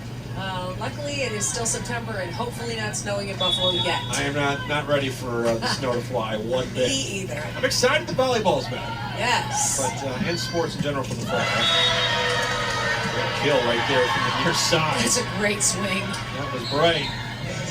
That's her first kill of the game, 6th attack. She's so fast off the floor. She's a really quick approach and great arm swing. See it right there, just went right up over top of Ava Sifke. And again, they only had a single blocker out here, Eastern did, so it was not super hard for her to go around that. Well, 21-20, it is Central Michigan on top. Another timeout on the floor. We're tied, one set apiece in this best-of-5 series here at Ypsilanti. Ryan Woolley, Janet Hintz here with you. You know, and going back to the conversation we had with Kevin Fullman earlier this week, and we asked him about his team, and he was honest, and that's one thing I love about coaches nowadays. Like, I mean, they hold certain information back, right? Sure. They don't want to spill a lot of the tea, if you will, but said, look, we need more production from our upperclassmen, but love the growth that he has seen from the underclassmen. Sometimes everyone besides Callie are underclassmen on the floor, right? And she's the one that's trying to lead the charge, but said loves the energy, loves the confidence, but they have to flip the switch and close out matches, and we saw that at the end of set 2. And with that being said, Janet, let's revisit your keys to the game, and were some of those in set number 2 on the way to victory? Well, yeah, we talked about Central's consistency, and that is where they faltered in that second set, right? Where they weren't being able to deliver the ball consistently to the setter, and then also the hitting. They were making more errors than the first time around. And then with Eastern, you know, taking advantage of opportunities, which they are doing a better job of in sets 2 and 3. So, you know, and limiting some of the errors that they had in the first set. So they are on their game plan. Howard goes down, grabs that one, picked up here, flip back over. Eastern grabs, I would say, the easy point, but Sifke just drops it right over the block on the near side of the net. And it's 22-20. Got the towel back. Towel is back on the floor. Well, it's either going to be Hannah Howard or the towel for MVP of this game. Right. Yeah. Sifke did a really nice job. Just the last 2 or 3 kills that have gone right over the blockers. Their Eastern players are doing a good job of just dropping it short, and makes it very difficult to dig. So far here in the third set, Eastern Michigan 15 kills to Central Michigan's 13. Eagles with 6 errors, Cmu with 3. 39-36 in favor of the Eagles as far as attacks go, but it's Central hitting at a better clip. 278 to Eastern Michigan's 231. Sifke steps back out to serve here for EMU. Schrock knocks down Howard. Wow, and she has got a powerful hit. She sure does. She's got a really good elevation in her jump, and her arm swing is so fast that Eastern's having a hard time getting their hands on a block. 12 kills on the night for Schrock. That is tops for Central, second best in the game behind Callie Minshew, who has 15. Then right on cue on the other side, Emerald. Just camped out at the net waiting for that one to get to her. Player Ammeraal will grab her 10th kill. Make that 9.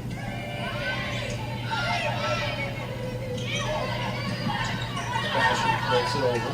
Tied at 22. Ammeraal again. She'll float it over. Picked up here by Eastern. 3 attack coming by Ammeraal. Blocked at the net. Wright picks it up into the back row. Back to Schrock. And Schrock sends it into the net. Eastern blockers did a nice job on Ammeraal that time, not allowing her to get that real heavy left-handed swing. So that gives the 1-point advantage back to EMU and the serve. So back to what we talked about at the end of the second set. They were in position to close it out having the ball in this position, can they do it again back-to-back sets? So Robbie picked up in the back row by Bright. It's blocked there on the far side. Here's Ammeraal, sets up Schrock. Schrock into the back row again. Minshew pushes it back. She flips it over. Schrock again. Here's Howard calling for it. Minshew. It's hit at the net. Goes out of bounds. Eastern Michigan now away from rebounding and taking back-to-back sets. It's a really good rally on both sides of the net. Both teams are really scrambling and keeping that ball in play. And then Callie was able to go high off the hands again and out of bounds. Here we go. Sarabi trying to close it out. And it's met at the net. Goes out. No call yet. And now the officials, one's pointing one way, one's pointing the other. And they're going to say it was tipped by Central. I think they're trying to decide who touched it last. That's now 2 sets that have been anticlimactic for Eastern Michigan to win. The last one resulted in a review. Now this one's resulting in a review. Yeah, sort of kills your celebration, doesn't it? So they'll look at it across the way, and again, they're going to look and see if it was touched at the net because it fell out on Central sideline. So, right. So let's see. It goes off of Callie. There's Ammeraal and Callie there on the left side. And then Ammeraal, yeah. You gotta love the in-house DJ here. George Irving came above center. They got the Jeopardy theme. Jeopardy theme. No pressure on the ref, though. Hurry up and figure it out. Let's see if we got a better view here. Watch if you can slow it down right. All right, so there it's touching both players. And right. I don't know. So that makes it look like they touched pretty simultaneously. And the last rule is whoever's side it goes out in is who touched it last. So in theory, it should be Eastern's ball. And even when you look at that shot, it looked like both Minshew and Ammeraal, as you said, touching at the same time. It looked like Callie pulled off at the last second. So by definition, it would be Ammeral's last touch. Right.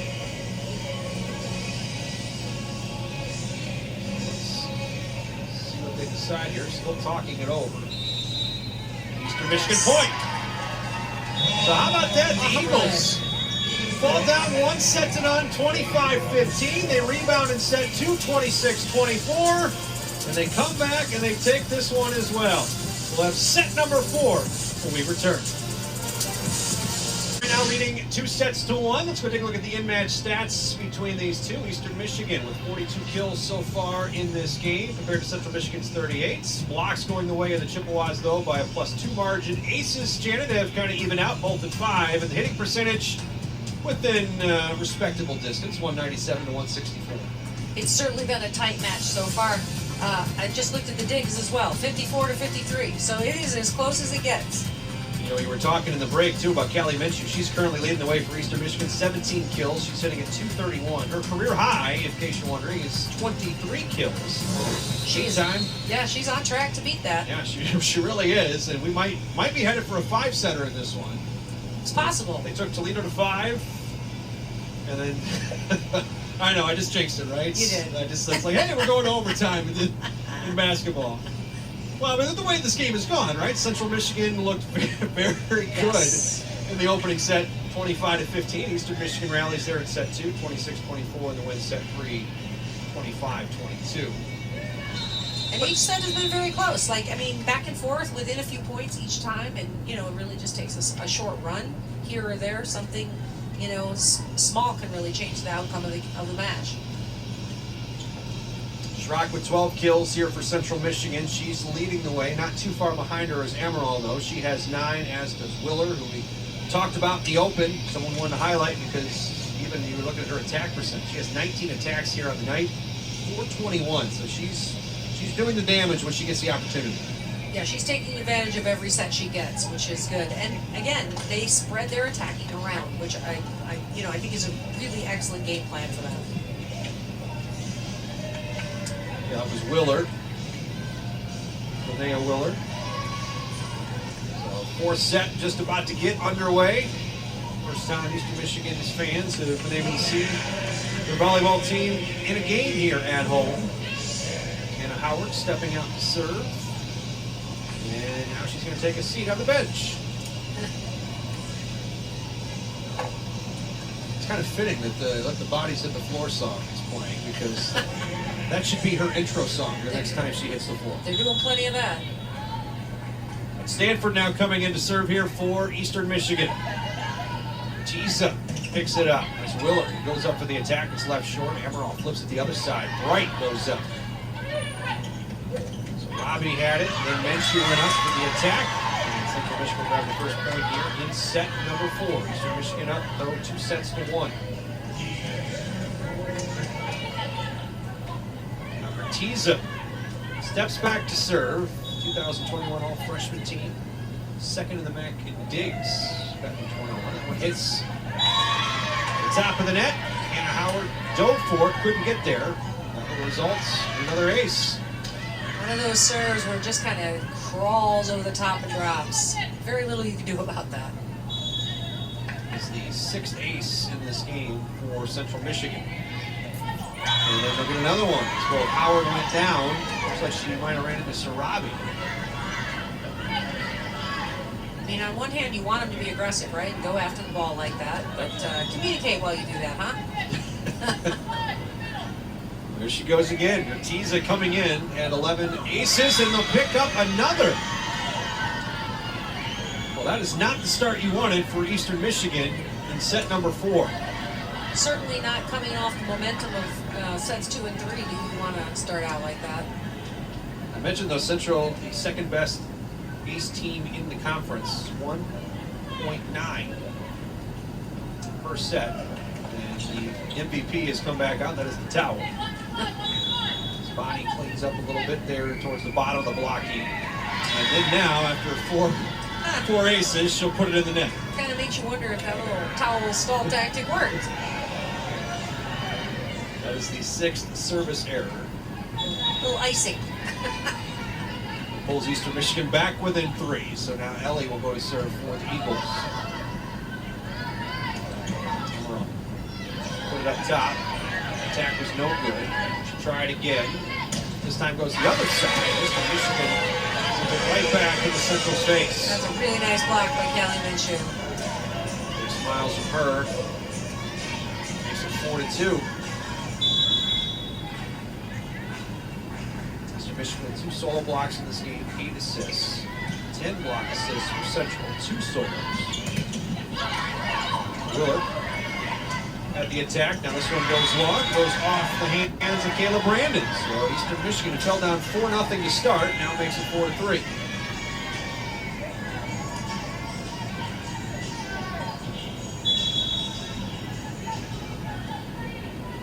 Coughlin steps back out. Played 4 matches for Ashland, 7 sets under head coach Kevin Foman before coming over here this year. That now makes it 4-4. Eastern Michigan still on the serve. Devin Bright was aiming down the line there and went just a little bit wide. Bright, just 1 kill in this game. She's got 7 attacks. Central Michigan will grab the point, once again reclaim the lead 5-4. No kills up until that point for Central. That's now their first. The other points coming via the ace. And that was what Abby Olin, she haven't heard much from her so far. Holding on to Coopersville, Michigan. Second in the MAC in blocks at 45 this season for Olin. Once she's flipped over. Tisa saved it. Eventually goes back, and Eastern Michigan will even this game up 5-5. You know, Darren, I was going to ask you, a lot of times, and we've seen it with certain teams, you know, when you don't play back-to-backs, like obviously the Rockets took on the Eagles in their last game, and then you had the Cardinals take on the Chippewas in their last, but you like when it's split up, so you got Central right now, and you got Central at the end of the year. Would you rather be, you know, back-to-back matches, you know, on a weekend or back-to-back nights? Well, you know, I think has advantages and disadvantages both ways, right? If you see each other, back to back, you don't have time to really make a ton of adjustments. But if you can, if you see him now and then you see him at the end of the season, you have an opportunity to really change things. And, injuries change things. If there are players that are out that come back, it can really change the difference. So, me personally, I'd rather spread them apart. But I'm sure coaches have different opinions. And I tell you, Raymond, we talked about it earlier in the broadcast. She's not yet played this season. She's been out with an injury. And Christina Casson, the 6'2" junior out of Kalamazoo, she has been out the last couple of matches. 50 sets, though, she's played in this year. 138 kills. I mean, that's just another offensive weapon that you would have had at your disposal, but just not available in this game as Eastern flips that one over and evens it back at 7. Yeah, I mean, and at 6'2", I'm sure they miss her in the middle. Right. Opposite side as that one flips over as Tiza couldn't get it back. Basham did a nice job putting that right in the hole in the middle. We call it the donut. Because of the middle? Right. The hole in the middle, Well, that begs the question. Do you prefer the donut hole like a 10-bit, or do you prefer a donut just like standard donut? Oh, I'm a standard donut girl. Blocked at the net by Basham. It falls on Eastern Michigan's side. The attack going from Abby Olin. What's your favorite kind of donut? Straight glazed. I just need a little cake donut with some sugar on the outside. I like the glaze too, but I like the chocolate glaze. Yeah. No sprinkles? No sprinkles. All right. There's Olin now for the serve. Central on top by 1. Attack coming here from the Eagles, picked up on the sideline. Now Schrock just floats it back over. Saved here by Ellie. Again, sets it up, far side. Dropping it over is Ava Sifke. Yeah, they just kept battling. Central did a really nice job of blocking the ball back and not letting it get to their side. And then, finally Eastern just took advantage of that block and tipped over the top. Sifke now with 11 kills. Hitting 200 so far in this game. 3 assists and 4 digs. Nice hit. Was Maidendorf out by the Eastern Michigan bench. Flipped back over here by Hannah Howard. Saved here by the Eagles and then falls right into the middle. The donut? That's the donut. That's the donut. You see the kills here in set number 4 for both of these teams, evening out. 9-8 in favor of the Chips, with Eastern Michigan on top 2-1 after falling in that first set. Was left short, another ace. Yeah, that is a tough serve. It's floating, so it kind of can, drop or change direction on you pretty quickly, and if you don't watch it all the way to your arms, sometimes it gets away from you. Yeah, she's beating that thing like she's mad at it. What is going on? Pretty hard. Oh, she's checking the pressure in the ball. Something. That one goes out of bounds. Let's go back and see if she does it again or if there was a problem with that last one. Well, I think that's her thing. It's her ritual. It's what, 4 times? Practicing hitting it solid with the palm of her hand. Laying out for it was Bright. And it's left short. Eastern Michigan grabs the point. That's a nice block by Basham. Not allowing that little roll shot to get into her side of the court. The Eagles pull back within 2, 11-9. Little coaching going on at the bench. Samantha Basham talking to Kevin Foreman. Basham sitting down with 7 kills. 125 in this game. She has 8 points. That's second best on Eastern Michigan's side of things, behind Sifke, who has 11. I like that everybody's contributing, making, spreading it out a little bit. Yeah, I mean, outside of a couple key plays on the stat sheet, it's really been. Yeah. That one couldn't get back over. So Robbie tried to lift it up.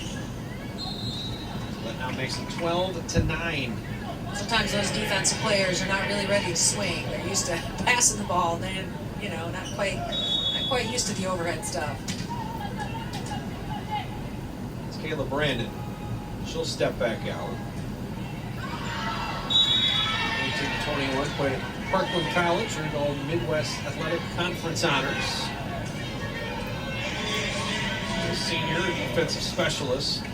See the serve errors, 7 here for the Chippewas, 6 for the Eagles. But think about that, 7 service errors for the Chips, but they have 5 aces in the 4th set.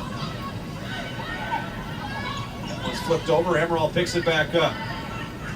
Tiza was right there. Now that one goes near the scoreboard, flips back over. Ammeraal lays it up, and then it's hammered home by Maidendorf. That was a perfect set by Central Michigan. It certainly was, and very quick out of her hands, so not a lot of time for the blocker to get up there and do anything about that. Maidendorf, back in 2021, had 52 sets over 19 matches. Last year, 117 sets over 27, and 203 kills at 268. So far this year, 61 kills, and in this game, she has 4.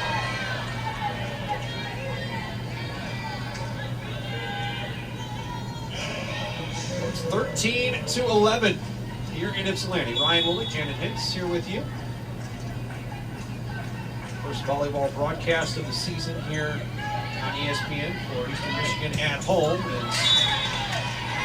And Nao Willard goes up, and it's 14-11. Another substitution here as Willard takes a seat. So does her job and takes a seat. I was going to say, that's two or three really nice attacks from that right pin. She does a good job putting the ball away from over there. So far, 10 kills for her, hitting .292. She's had 24 attacks in this game. Another service error by Central Michigan. That's their 8th now of this ballgame. Yeah, just a little too energetic. I don't know if something's going on down there. Everybody's getting a little too excited. Hit them out the back. Eastern has 6. Both teams with 5 aces. Eastern picked up 3 in the first set. 10 aces for Central. They had 5 here in the third. But it's now 14-13. Inching ever closer. Bonnie right there. High fives from teammates. Ava Sifke talking with her.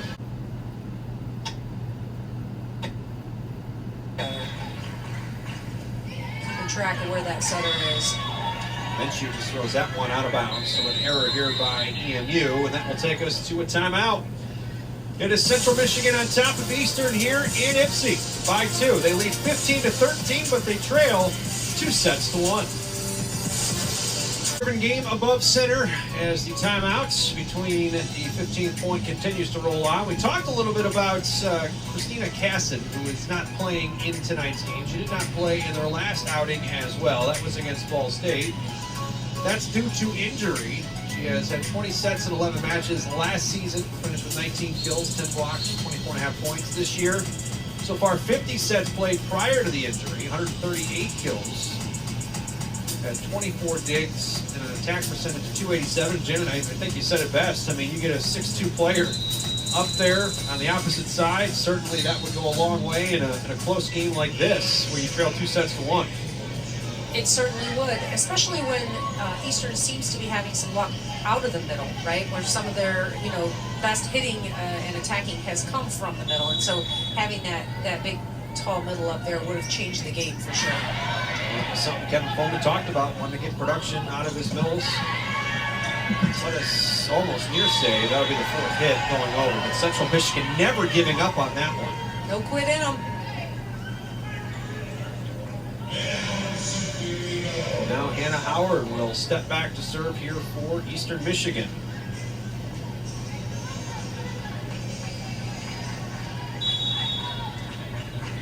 Bouncing it a couple times. Howard so far in this game has 15 digs to go along with 3 aces. Dug out of the back row, and there's Bash. It goes up. Blocked at the net. Ammeraal sends it to Schrock. Minshew who dug that one out. Now Howard flips it back over. Free attack coming here for Central. Ammeraal again back to Schrock. She'll float it over. Goes out, but I think it was out of bounds. Well, the Eastern players seem to think it was out of bounds. The line judge called it in. It was right in front of him. And now the bench is telling Coleman to challenge. He's got his card. Picked it up, put it back. Yeah, changed his mind. The bench went, no, don't do that, coach.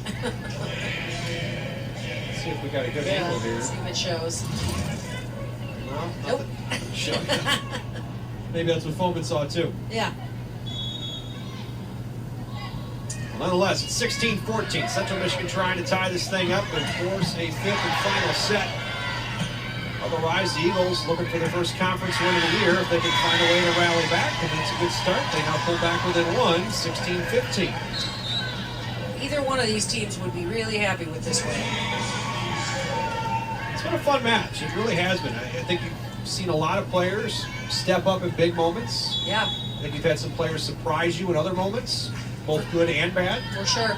And we've seen a couple of different lineups. Like I think these coaches are still trying to figure out what lineup is best for them.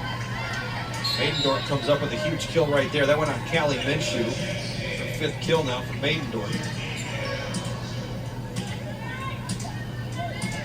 Well, you can hear who's getting ready to serve without even looking. It is her style. That is. It's great. If it works, that's what you do. It's consistent, right? She has a definite routine.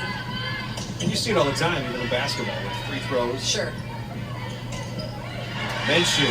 I'm sorry, make that go up, and that was Sifke. Looked like it was Minshew with the way she hit it. She had the same kind of a style of attack. It did.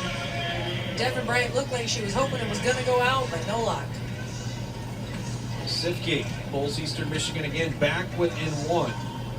17-16, and now Sarabi will step back out to serve. Sarabi went to Dublin Jerome High School and 4 varsity letters. He's been captain for 2 seasons on her high school team. You see that towel again. Yeah, we're not done yet. Now we're going to need 2 towels.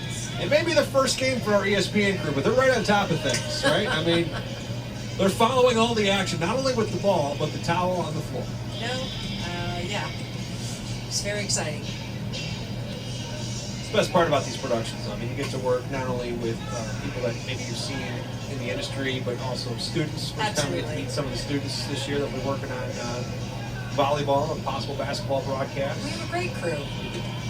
Honored to be here. Appreciate Greg Steiner and all he's done for this department. I'm just happy to be here watching volleyball. It's a good one. 17-16. Chippewas on top. Ammeraal over Maidendorf. Saved by Howard, and then bounced off, I believe, Stanford back to Howard, and they couldn't get it back over. Howard came from a long way back to even get her hands on that one. See Howard diving. Stanford back to Howard. Still laying on the floor, trying to get it over.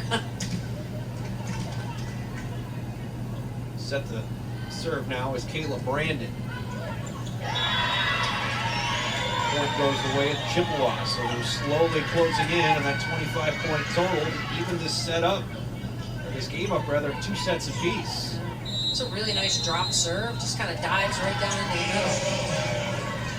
The Eagles will take a timeout, so they will have 1 left. Central Michigan still has 1 as well, and it's a 19-16 game in favor of the Chippewas. So if you're that man right there, Kevin Fogelman, what are you talking about?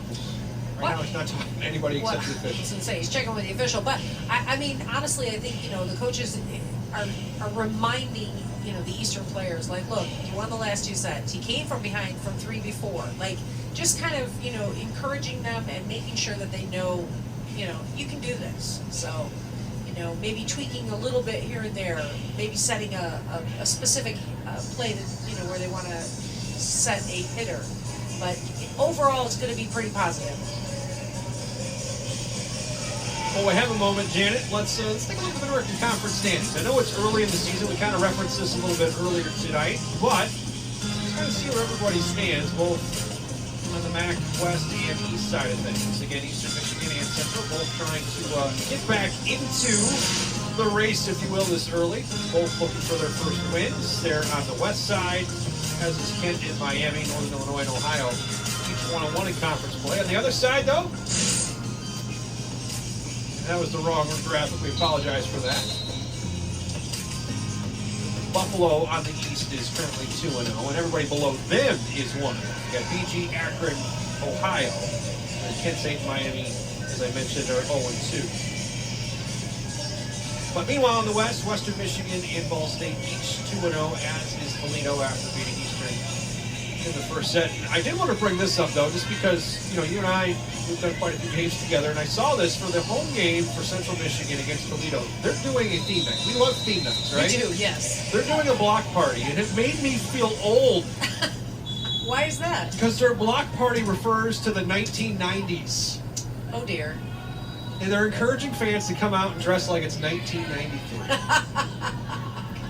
Yeah, you're right. Now I feel old, too. I read that and I said, are you kidding me? Oh, boy. Nice attack by Central on the far side. It was blocked by Eastern. It's 20-16. So yeah, 1993. So that was 30 years ago, right? Right. And I was 8. You don't have to say your age. That's fine. But it was just, I read that and I'm like, you know, normally it's been like, hey, let's have a block party from the 80s. Right. And acid wash 70s, jeans and all that 80s, stuff. right. But hey, now we're going to the 90s. Okay. I'll get you some photos. You Really know, will. I'm sure the students will have a great time. Yeah. So I love a good theme night. I really do. But I'm pretty sure I've still got clothes from that era if they need it. that one just hurt my heart a little bit. I know, right? And actually, this is my 20 years out of high school this year. So I mean, that's what really. That is a tough one. Well, I can tell you that my youngest child is 31, if that tells you anything. So Okay. I'm a little bit, you know, hurt. That's a little hurtful to me too. So I'm 16 removed from college for me, but you know, time just keeps on going. So let's. you can't stop it, but Okay, how you can't stop Maiden How about that? apparently not. She is cashed in on 3 of the last 4 points for Central Michigan. Yeah, she has become their go-to in this last couple of rotations. That makes it 21-17 as they try to even this thing up in 2 sets apiece and force that 5th and final set. You did it. I know. Control room's back there yelling at me. I get it. Oh, what a smash. That was Abby Olin. It was a really nice set off of a pretty tight ball. She did a really good job keeping herself out of the net right there. Going up for the block was Bonnie. Minshew was right there as well, but perfectly placed, and that now puts Central Michigan 3 points away from evening this thing at 2 sets apiece. So another timeout on the floor. That's Eastern Michigan. That will be their final timeout, so use it or lose it, I guess. You might as well, right? Try to stop the momentum a little bit, talk about what you need to do. And, you know, even if you aren't able to come back and win the set, you at least want to get the momentum back so that, you know, when you're going into that 5th set, you have some positive attitude there. And that's the one thing that Fullman talked to us about this week, too. He said that he felt that they weren't as aggressive towards the end of the Toledo set. Even though they were up 2-1, he felt they played more to not lose than they did to win, and it came back to bite them. Toledo, of course, came back and won that 4th set, and then they eventually won the 5th set. And Eastern Michigan, the first conference loss of the year. Kind of eerily similar to what's happening right now. It is, yeah. It's a little, you know, yeah. When you play conservatively, when you, like you say, play to not to lose, but instead of playing to win, it can definitely kind of hurt your game because you do things differently than what's the norm, right? So you want to just stay in your game plan, hit the ball like you always do, and don't think about whether or not it's going to go in or not. Central Michigan having a good time out there. It was Schrock dancing around. Ammeraal just talking with Caleb Brandon.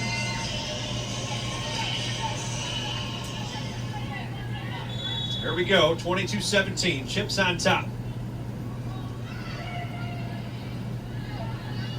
Howard gets the dig. Now they get it up at the net. That's Bonnie. Flips it back over, and Eastern Michigan will pull a little bit closer, 22-18.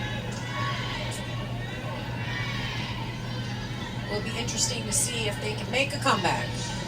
That's what they did in that second set. Remember, they trailed. They did, yeah. It was 23-21. Central was well on their way to closing it out. Eagles came on to win 26-24. There's Minshew. It's a great hit. Urtiza went down though, got the dig. Eastern now digs that one out on the other side, on the sideline. Coughlin. Ammeraal flips it. Blocked at the net, picked back up. Good rally here. Here's Howard. Over to Minshew. Flips it into the middle. Now they set up right on the other side. Dug out by Minshew. Great rally. Gertiza dives for it. Then Howard goes down for it. Minshew goes for the kill shot. It's picked up into the back row. Bright back to Howard. Now Minshew flips it over. Gertiza again sets up Bright left side. And that one goes off of an Eastern player. What a rally. And Central picks up a huge point. That was amazing. Both teams just gutting it out. All smiles for the Chippewas. A couple smiles for Eastern just knowing how good that was, but knowing now they're 2 points away from going to a fifth and final set.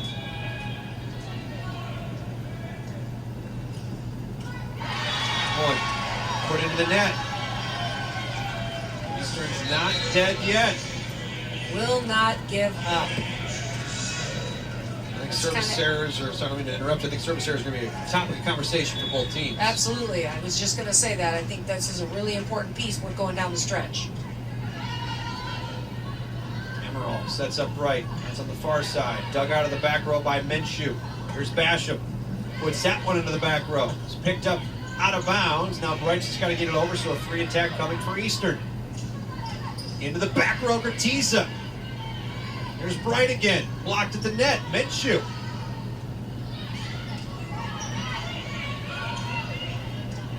Gertiza again. Back to Bright. Partially blocked. Howard grabs it. Minshew now. Sets up. Far corner. Gertiza dug it out. How did she do it? Then it's blocked at the net. And it falls on Eastern side. Wow. More outstanding digs. Back-to-back great rallies by Eastern Michigan as they tried to pull closer, but that's going to set up now a set point for Central Michigan. So we have a challenge. I believe he's questioning whether or not there was the ball was on the floor before that last play. I don't know if we have any pictures of that, but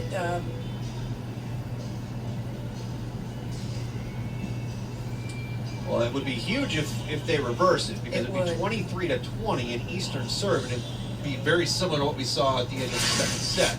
Yeah, right there, they're questioning whether or not that pancake was legitimate, whether or not she actually got the ball off the floor, or if it, you know, because sometimes when you pancake, it can touch both your hand and the floor and still pop up.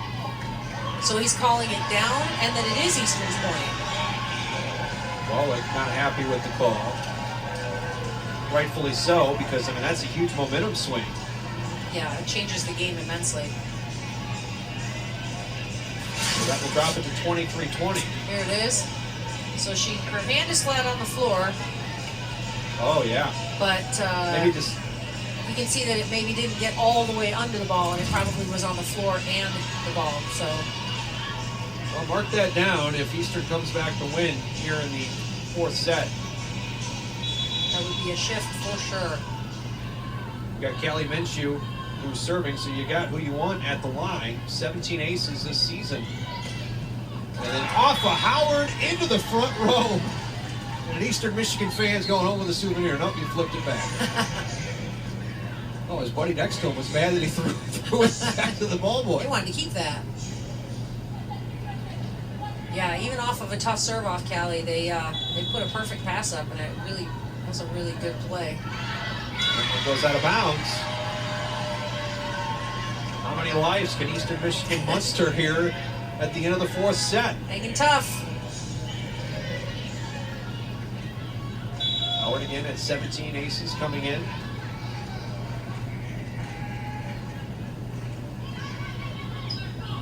Gets that one over. Ammeraal drops it in the middle. Picked up here by the Eagles. Basham. Nice hit by Schrock. Saved by the Eagles. I've just been so... Well, I don't know. The crowd's not happy with it. Central celebrating that the point is theirs. Arguing is Minshew. And now Kevin Foman is going to challenge that one too. I don't know if he's allowed to challenge that. It's literally just yeah. Coughlin out there arguing her point, as was Callie Minshew. All right, guess they're going to let him. Now they got Minshew and Urtiza over there talking to the officials. Oh no, he's flipping a coin. I'm guessing that was the end of the match. All right, well, while they sort that out, we'll take a quick break. When we come back, we'll have a fifth and final set. Eagles, Chippewas, all down to this from Ypsilanti when we return.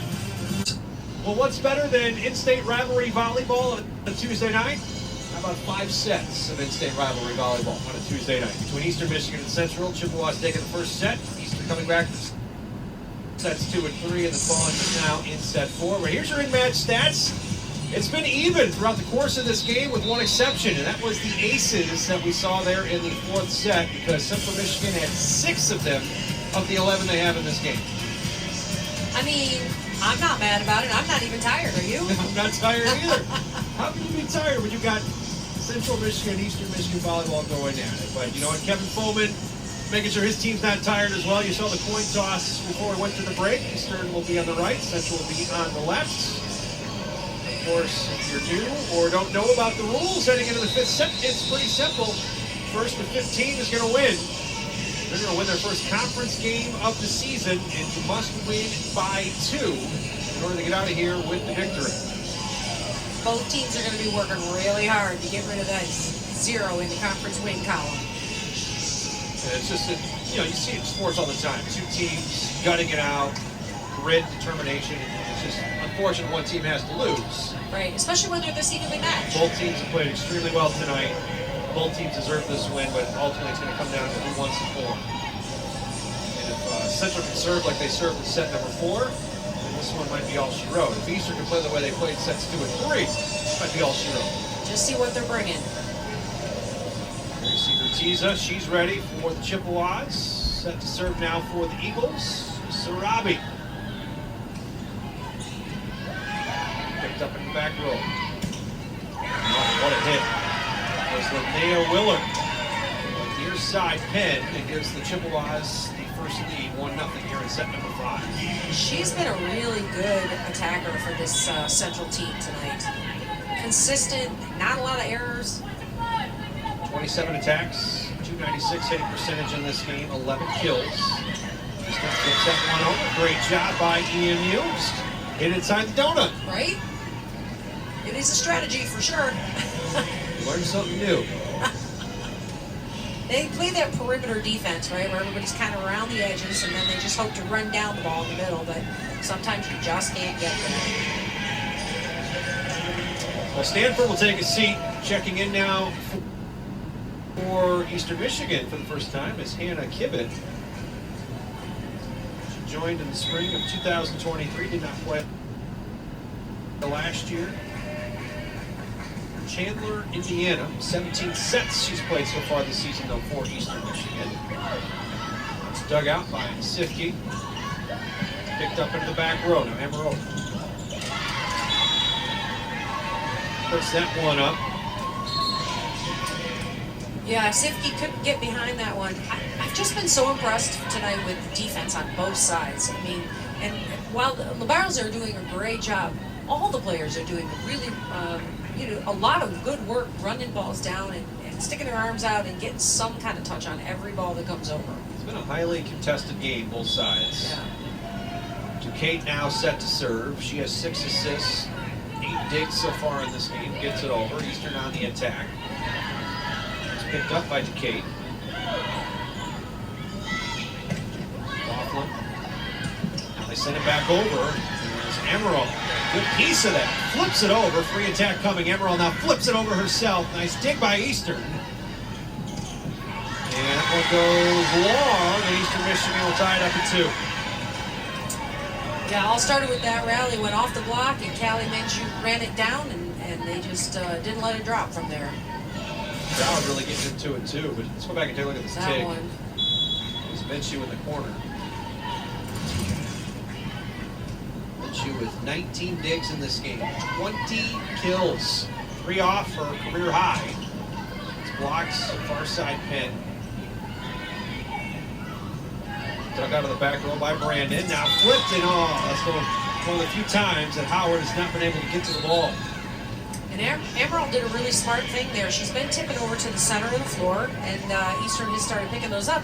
So that one, she kind of went behind her head and to the right, and it went down the net, and there just wasn't anybody home. Devin Bright serving here for the Chips. They lead 3-2, and going up for the kill was Sipke. Sipke has had her name called quite a bit in this game. She's been money. 14 kills, sitting at 233, also 13 digs, a double-double for her. Mentioned Menchu's 20 and 20. She's got the double-double. She's been rolling with that quite a few times this year. Schrock sends that one long, and it's tipped by Eastern. Well, they called it in. They did call it, you're right. No argument. Coach is sitting right on the line, so guess he agrees. Let's see how far this was. That's pretty close. Yeah, it sure was. Better eye down there than we had up here. There's another one of those service aces. Aces have been key in this game. Remember, Eastern had 3 aces in the first set. Right off the bat. Not a lot since then, though. Well, they've had 5 overall. Meantime, Central Michigan had 6 alone in the 4th set. They now have 12 in this game.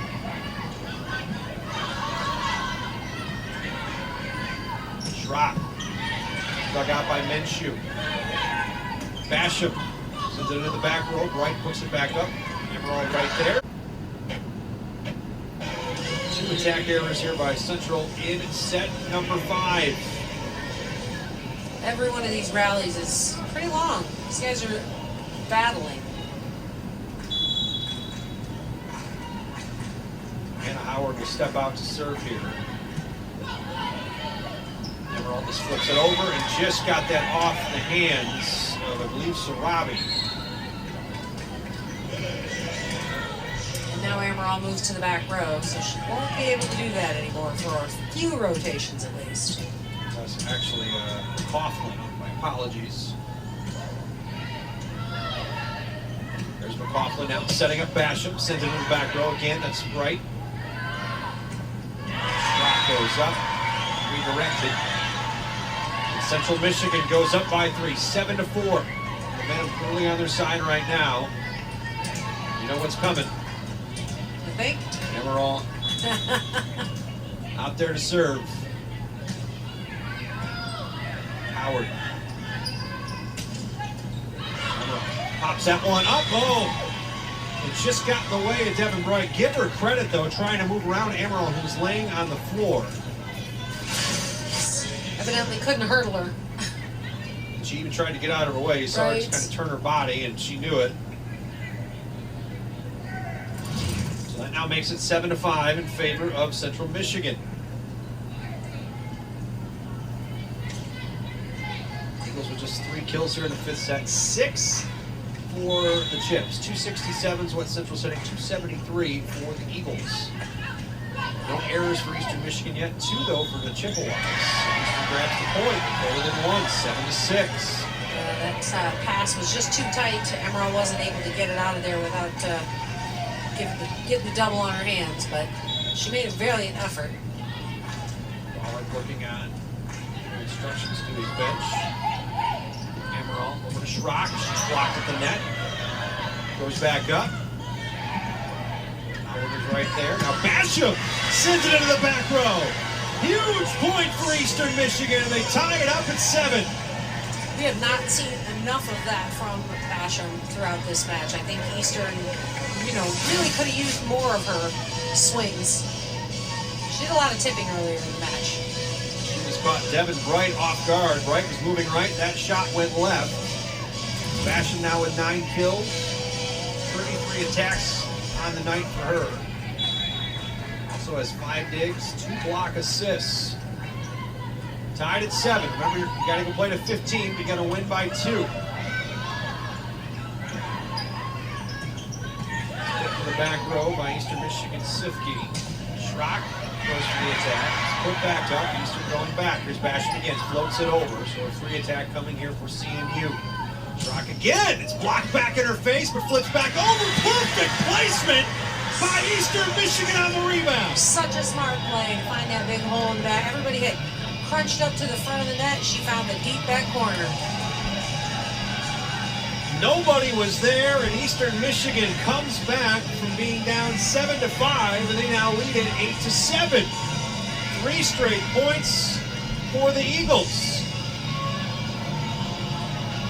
Gets the crowd a little bit energized. They'll flip sides. Go back here. Here it is. And you talked about Basham needing her swing. Didn't use all of her swing. Just pushed that one to the back left corner.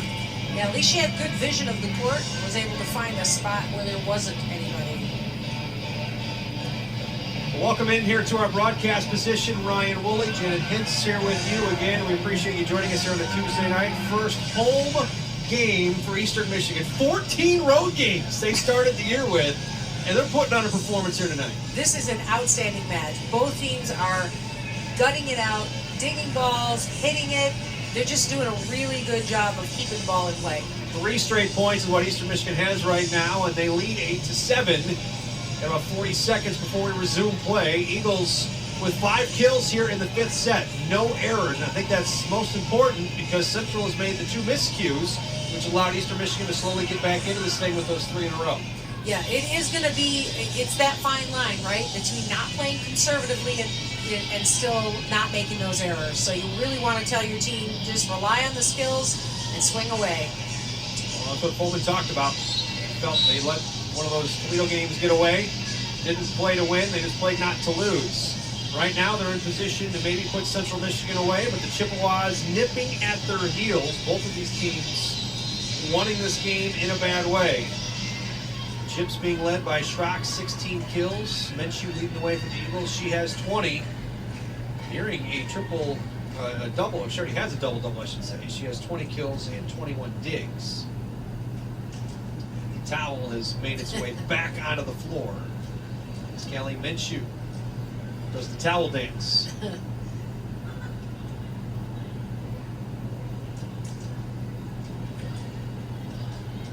High five from her teammate, Hannah Howard.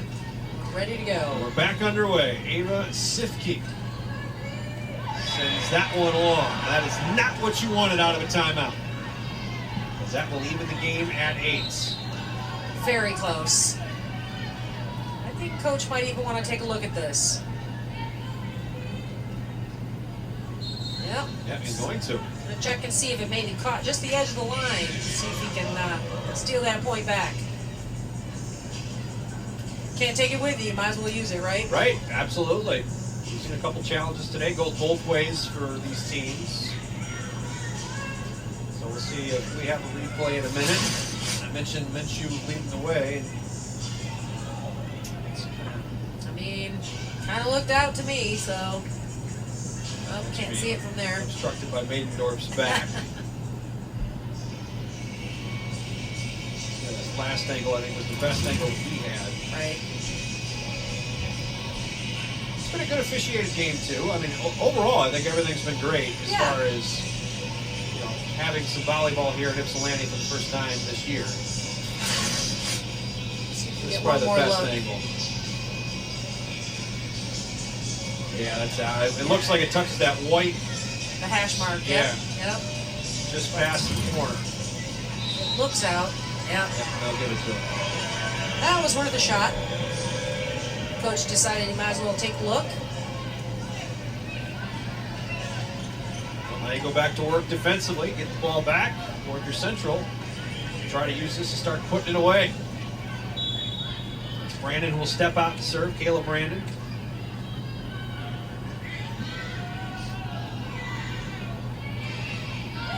Gets this one in. And that's flipped just over, goes out of bounds. Sam Basham was trying to catch him off guard in the corner. A little too strong. It was a good idea, just unfortunately not quite close enough. Kayla Brandon again. I'll send this one over. It's picked up here by Sifke. She couldn't control it. The diving for it was 2 Eagles. That was McCaughlin and Hannah Howard. And now a timeout. That's going to be the Eagles again. They give up back-to-back points, and now they trail 10-8. Not what you were hoping for out of the switch and the timeout there, but hopefully they can regroup and continue to make a close match out of this. You know, we've been talking too, Janet, all game long about Central Michigan and having their 13 players coming back from last year's team, those 13 full returning starters. But also just the awards this team has racked up. You know, last season, Ammeraal named first team All-MAC as a freshman. You alluded to that earlier. Urtiza was named second team All-MAC for a second straight season. Tanya Raymond, who is yet to play this season, named All-MAC freshman team. So this is a loaded team. It is. They certainly have a lot of experience, and even with the injury, they still have a lot of experience and leadership on the floor, which is pretty key during a close match like this. In case you're just joining us, Christina Casson not playing for a second straight game, which would have been huge for them in this contest. But right now they lead by 2, 10-8. Let's get you caught up with what you may have missed. Here's your match summary. Central took that first set by 10, 25-15. Eagles then rallied in the second set. They trailed 23-21. They came back and won 26-24. Took the third set by 3. Fell the fourth set by 4, 25-21. And here we are, 10-8 in the fifth set. Kelly Minshew's leading Eastern in kills now for a 14th match. 20 kills in this match, 21 digs. And really, if you look at the tail of the tape, what would have happened in that first set if Eastern would have played the way they played here through set 2 through 5? They hit it a negative 86%. Since then, it's all been positive. It's been, since the first set, has absolutely been a battle. This one sent deep, picked up by Hannah Howard. Here's Basham. Man, does she come on strong here in the late stages of this game. I'm guessing she wanted to make up for that last one that she tipped out of bounds. So that makes it 10-9. Stepping out to serve will be Sarabi here for Eastern Michigan. Right, grabs it near the back row. Ammeraal sets it up on the far side, and that one falls right in the back right corner of Eastern Michigan. That was just a good play by Central. It was. They lead by 2, 11-9. Again, you got to win by 2 here in the fifth set. Play to 15. Urtiza, who has had a strong game herself, stepping out to serve. 6 assists, 5 aces in this game. That leads the way. She also has 20 digs, and there's 21. There's another one. Outstanding defense. Howard. And Minshew, and Callie Minshew finds the left corner and keeps Eastern Michigan within 1, 11-10. That's an outstanding line shot. Not something she does typically, so certainly not something they were looking for. One more look at this. And she goes right up, right past the 2 blockers, and diving for it was Kayla Brandon. Flipped up, blocked at the net, and then it falls on Eastern Michigan's side. Bonnie got a piece of it. Yeah, she slowed it down. Hoping her teammates could run it down, but she at least got her hands on it. 12-10. Central within 3 points. Coming back from 2 sets down to win this thing. They trail 2-1.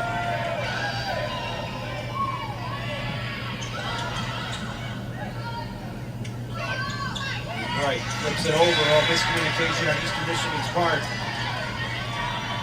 It's 13-10. And 1 timeout remaining for Eastern Michigan. They're going to use it here. Diving for that one, just couldn't get there in time, was Ava Sifke. It's a smart play. Central Michigan has been, hitting the ball pretty hard all this time. So it's going to have the Eastern players kind of back on their heels a little bit, and just tipping that nice little shot over the blockers. It's a smart play here at the end of the match. Last season when these 2 teams met, Central Michigan swept both games. Claire Ammeraal assisted on 71 balls over 2 games. So far in this one, she has 40 assists. Wow. I mean, she has been all over the floor. Again, we talked about players stepping up on both sides. We talked a lot about Hannah Howard for Eastern Michigan and Allie Urtiza for Central, but I mean, you can't say enough of what Ammeraal has done in this game. And then even Schrock. I mean, Schrock started slow, but has led the way with 16 kills. Yeah, she certainly has come alive as the match has progressed. She's gotten better and better. But yeah, Ammeraal, I think, is really the leader on this team. And you know, as a center, she handles the ball virtually every time the ball comes over the net. Yep. Does a great job with it. Well, Duquesne set to serve. She started in motion, but then they stopped her. It was like a tornado siren going off.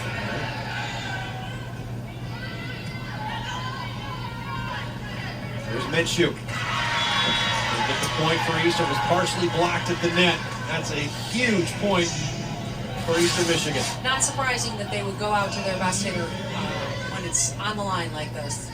Went right off of Ammeraal.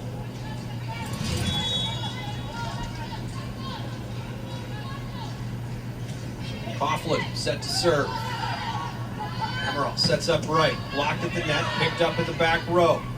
Here's Minshew again, same spot, and gets the point. You can see the intensity on Minshew's face right now. She definitely wants this win. She was waiting to see. His 3 chips were down. That's going to bring out the towel again, dry up the spot on the floor. Both teams working extremely hard right now. Yeah, it's, you know, I mean, it's been quite a long match. We're working on... what, 3 hours? 3 hours, yep. Tiza into the back row. Eastern saves it. Now back to Minshew again. Picked up by Ammeraal. Eastern saves it near the back row. Hannah Howard up over to the right side. Saved by Duquesne. Another great rally, both teams. Back to Minshew again. Floats it, falls down, still alive. Tiza saves it. Will they go back to her? They do. Minshew slams it home. Going back to your big hitter, so smart. Outstanding defense yet again on both sides of the net. 3 straight points for Callie Minshew. And Eastern Michigan has tied the game up at 13. What a hit by Minshew. That was right in front of Tiza. Well, and she tipped the one before it and then went back to it with a big, strong swing. So smart. One more look at this. Perfect pass. Yeah, that's an outstanding play. Well, they kept the rally alive, allowing Minshew to have 3 opportunities on that set. So it makes it 24 kills for Callie Minshew in this game. She's hitting .268. That leads both teams as far as kills is concerned. 21 digs, she leads Eastern Michigan win. Eagles here in the 5th set, 10 kills to Central's 9. Eagles with just 1 error, Central with 2. EMU hitting at .360 here in the 5th set, .241 for Central Michigan. This has been a great match. This has been a fun one. It really has. In-state rivalry, both teams looking for their first win. First home game for Eastern Michigan this season, let alone conference game. We talked about Callie Minshew coming in. She was approaching the record. She had 23 kills as a previous career high, while that last one sets a new career high. She has 24, and she'd love nothing more than to end it with a victory and 2 more points. Yes, it would certainly mean a lot more that way, wouldn't it? We're going back to her here.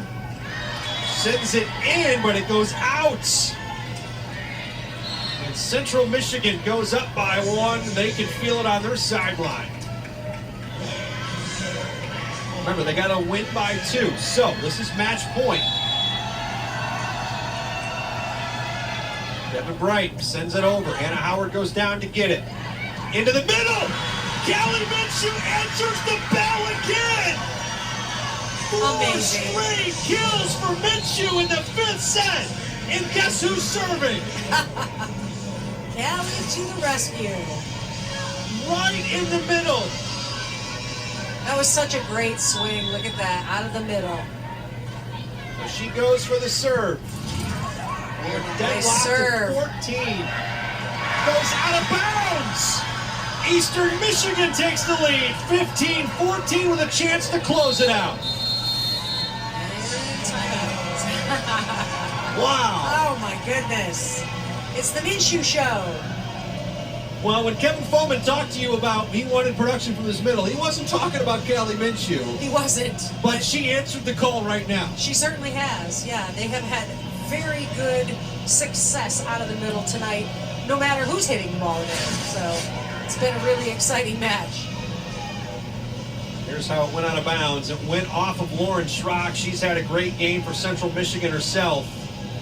Just nothing she could do about it. Diving forward at the last second was Abby Olin. And so here we go. This is exactly what Kevin Foreman was talking about. Can you close it out? They closed it out in the second set, had a good set in the third, and now an opportunity to pick up their first win. Yeah, just working on finishing, right? Making sure that you do everything possible to finish the rally.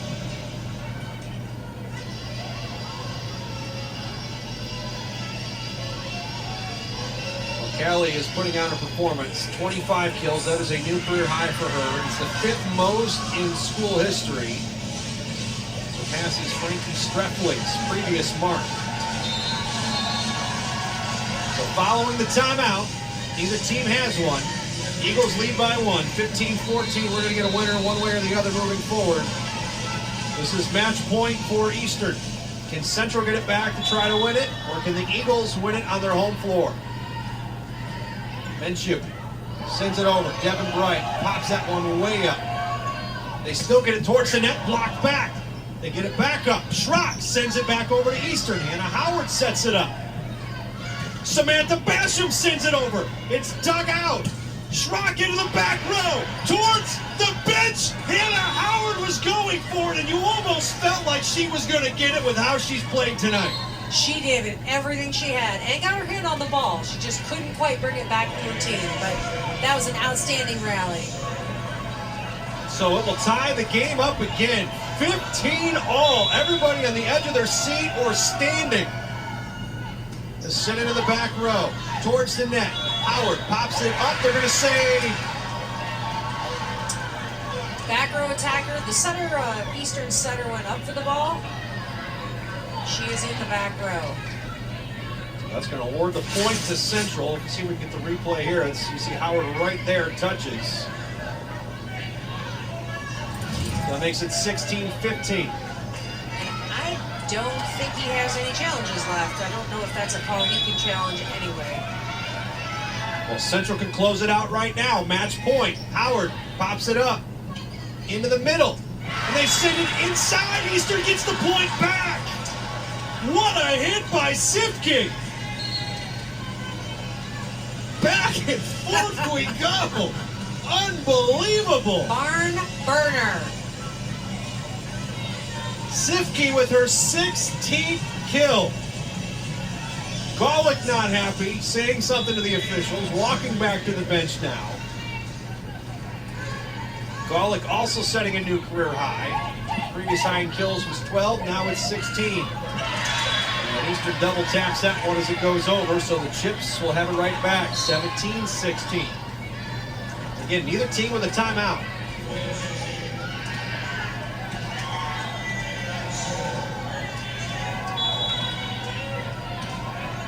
Ammeraal steps out now to serve.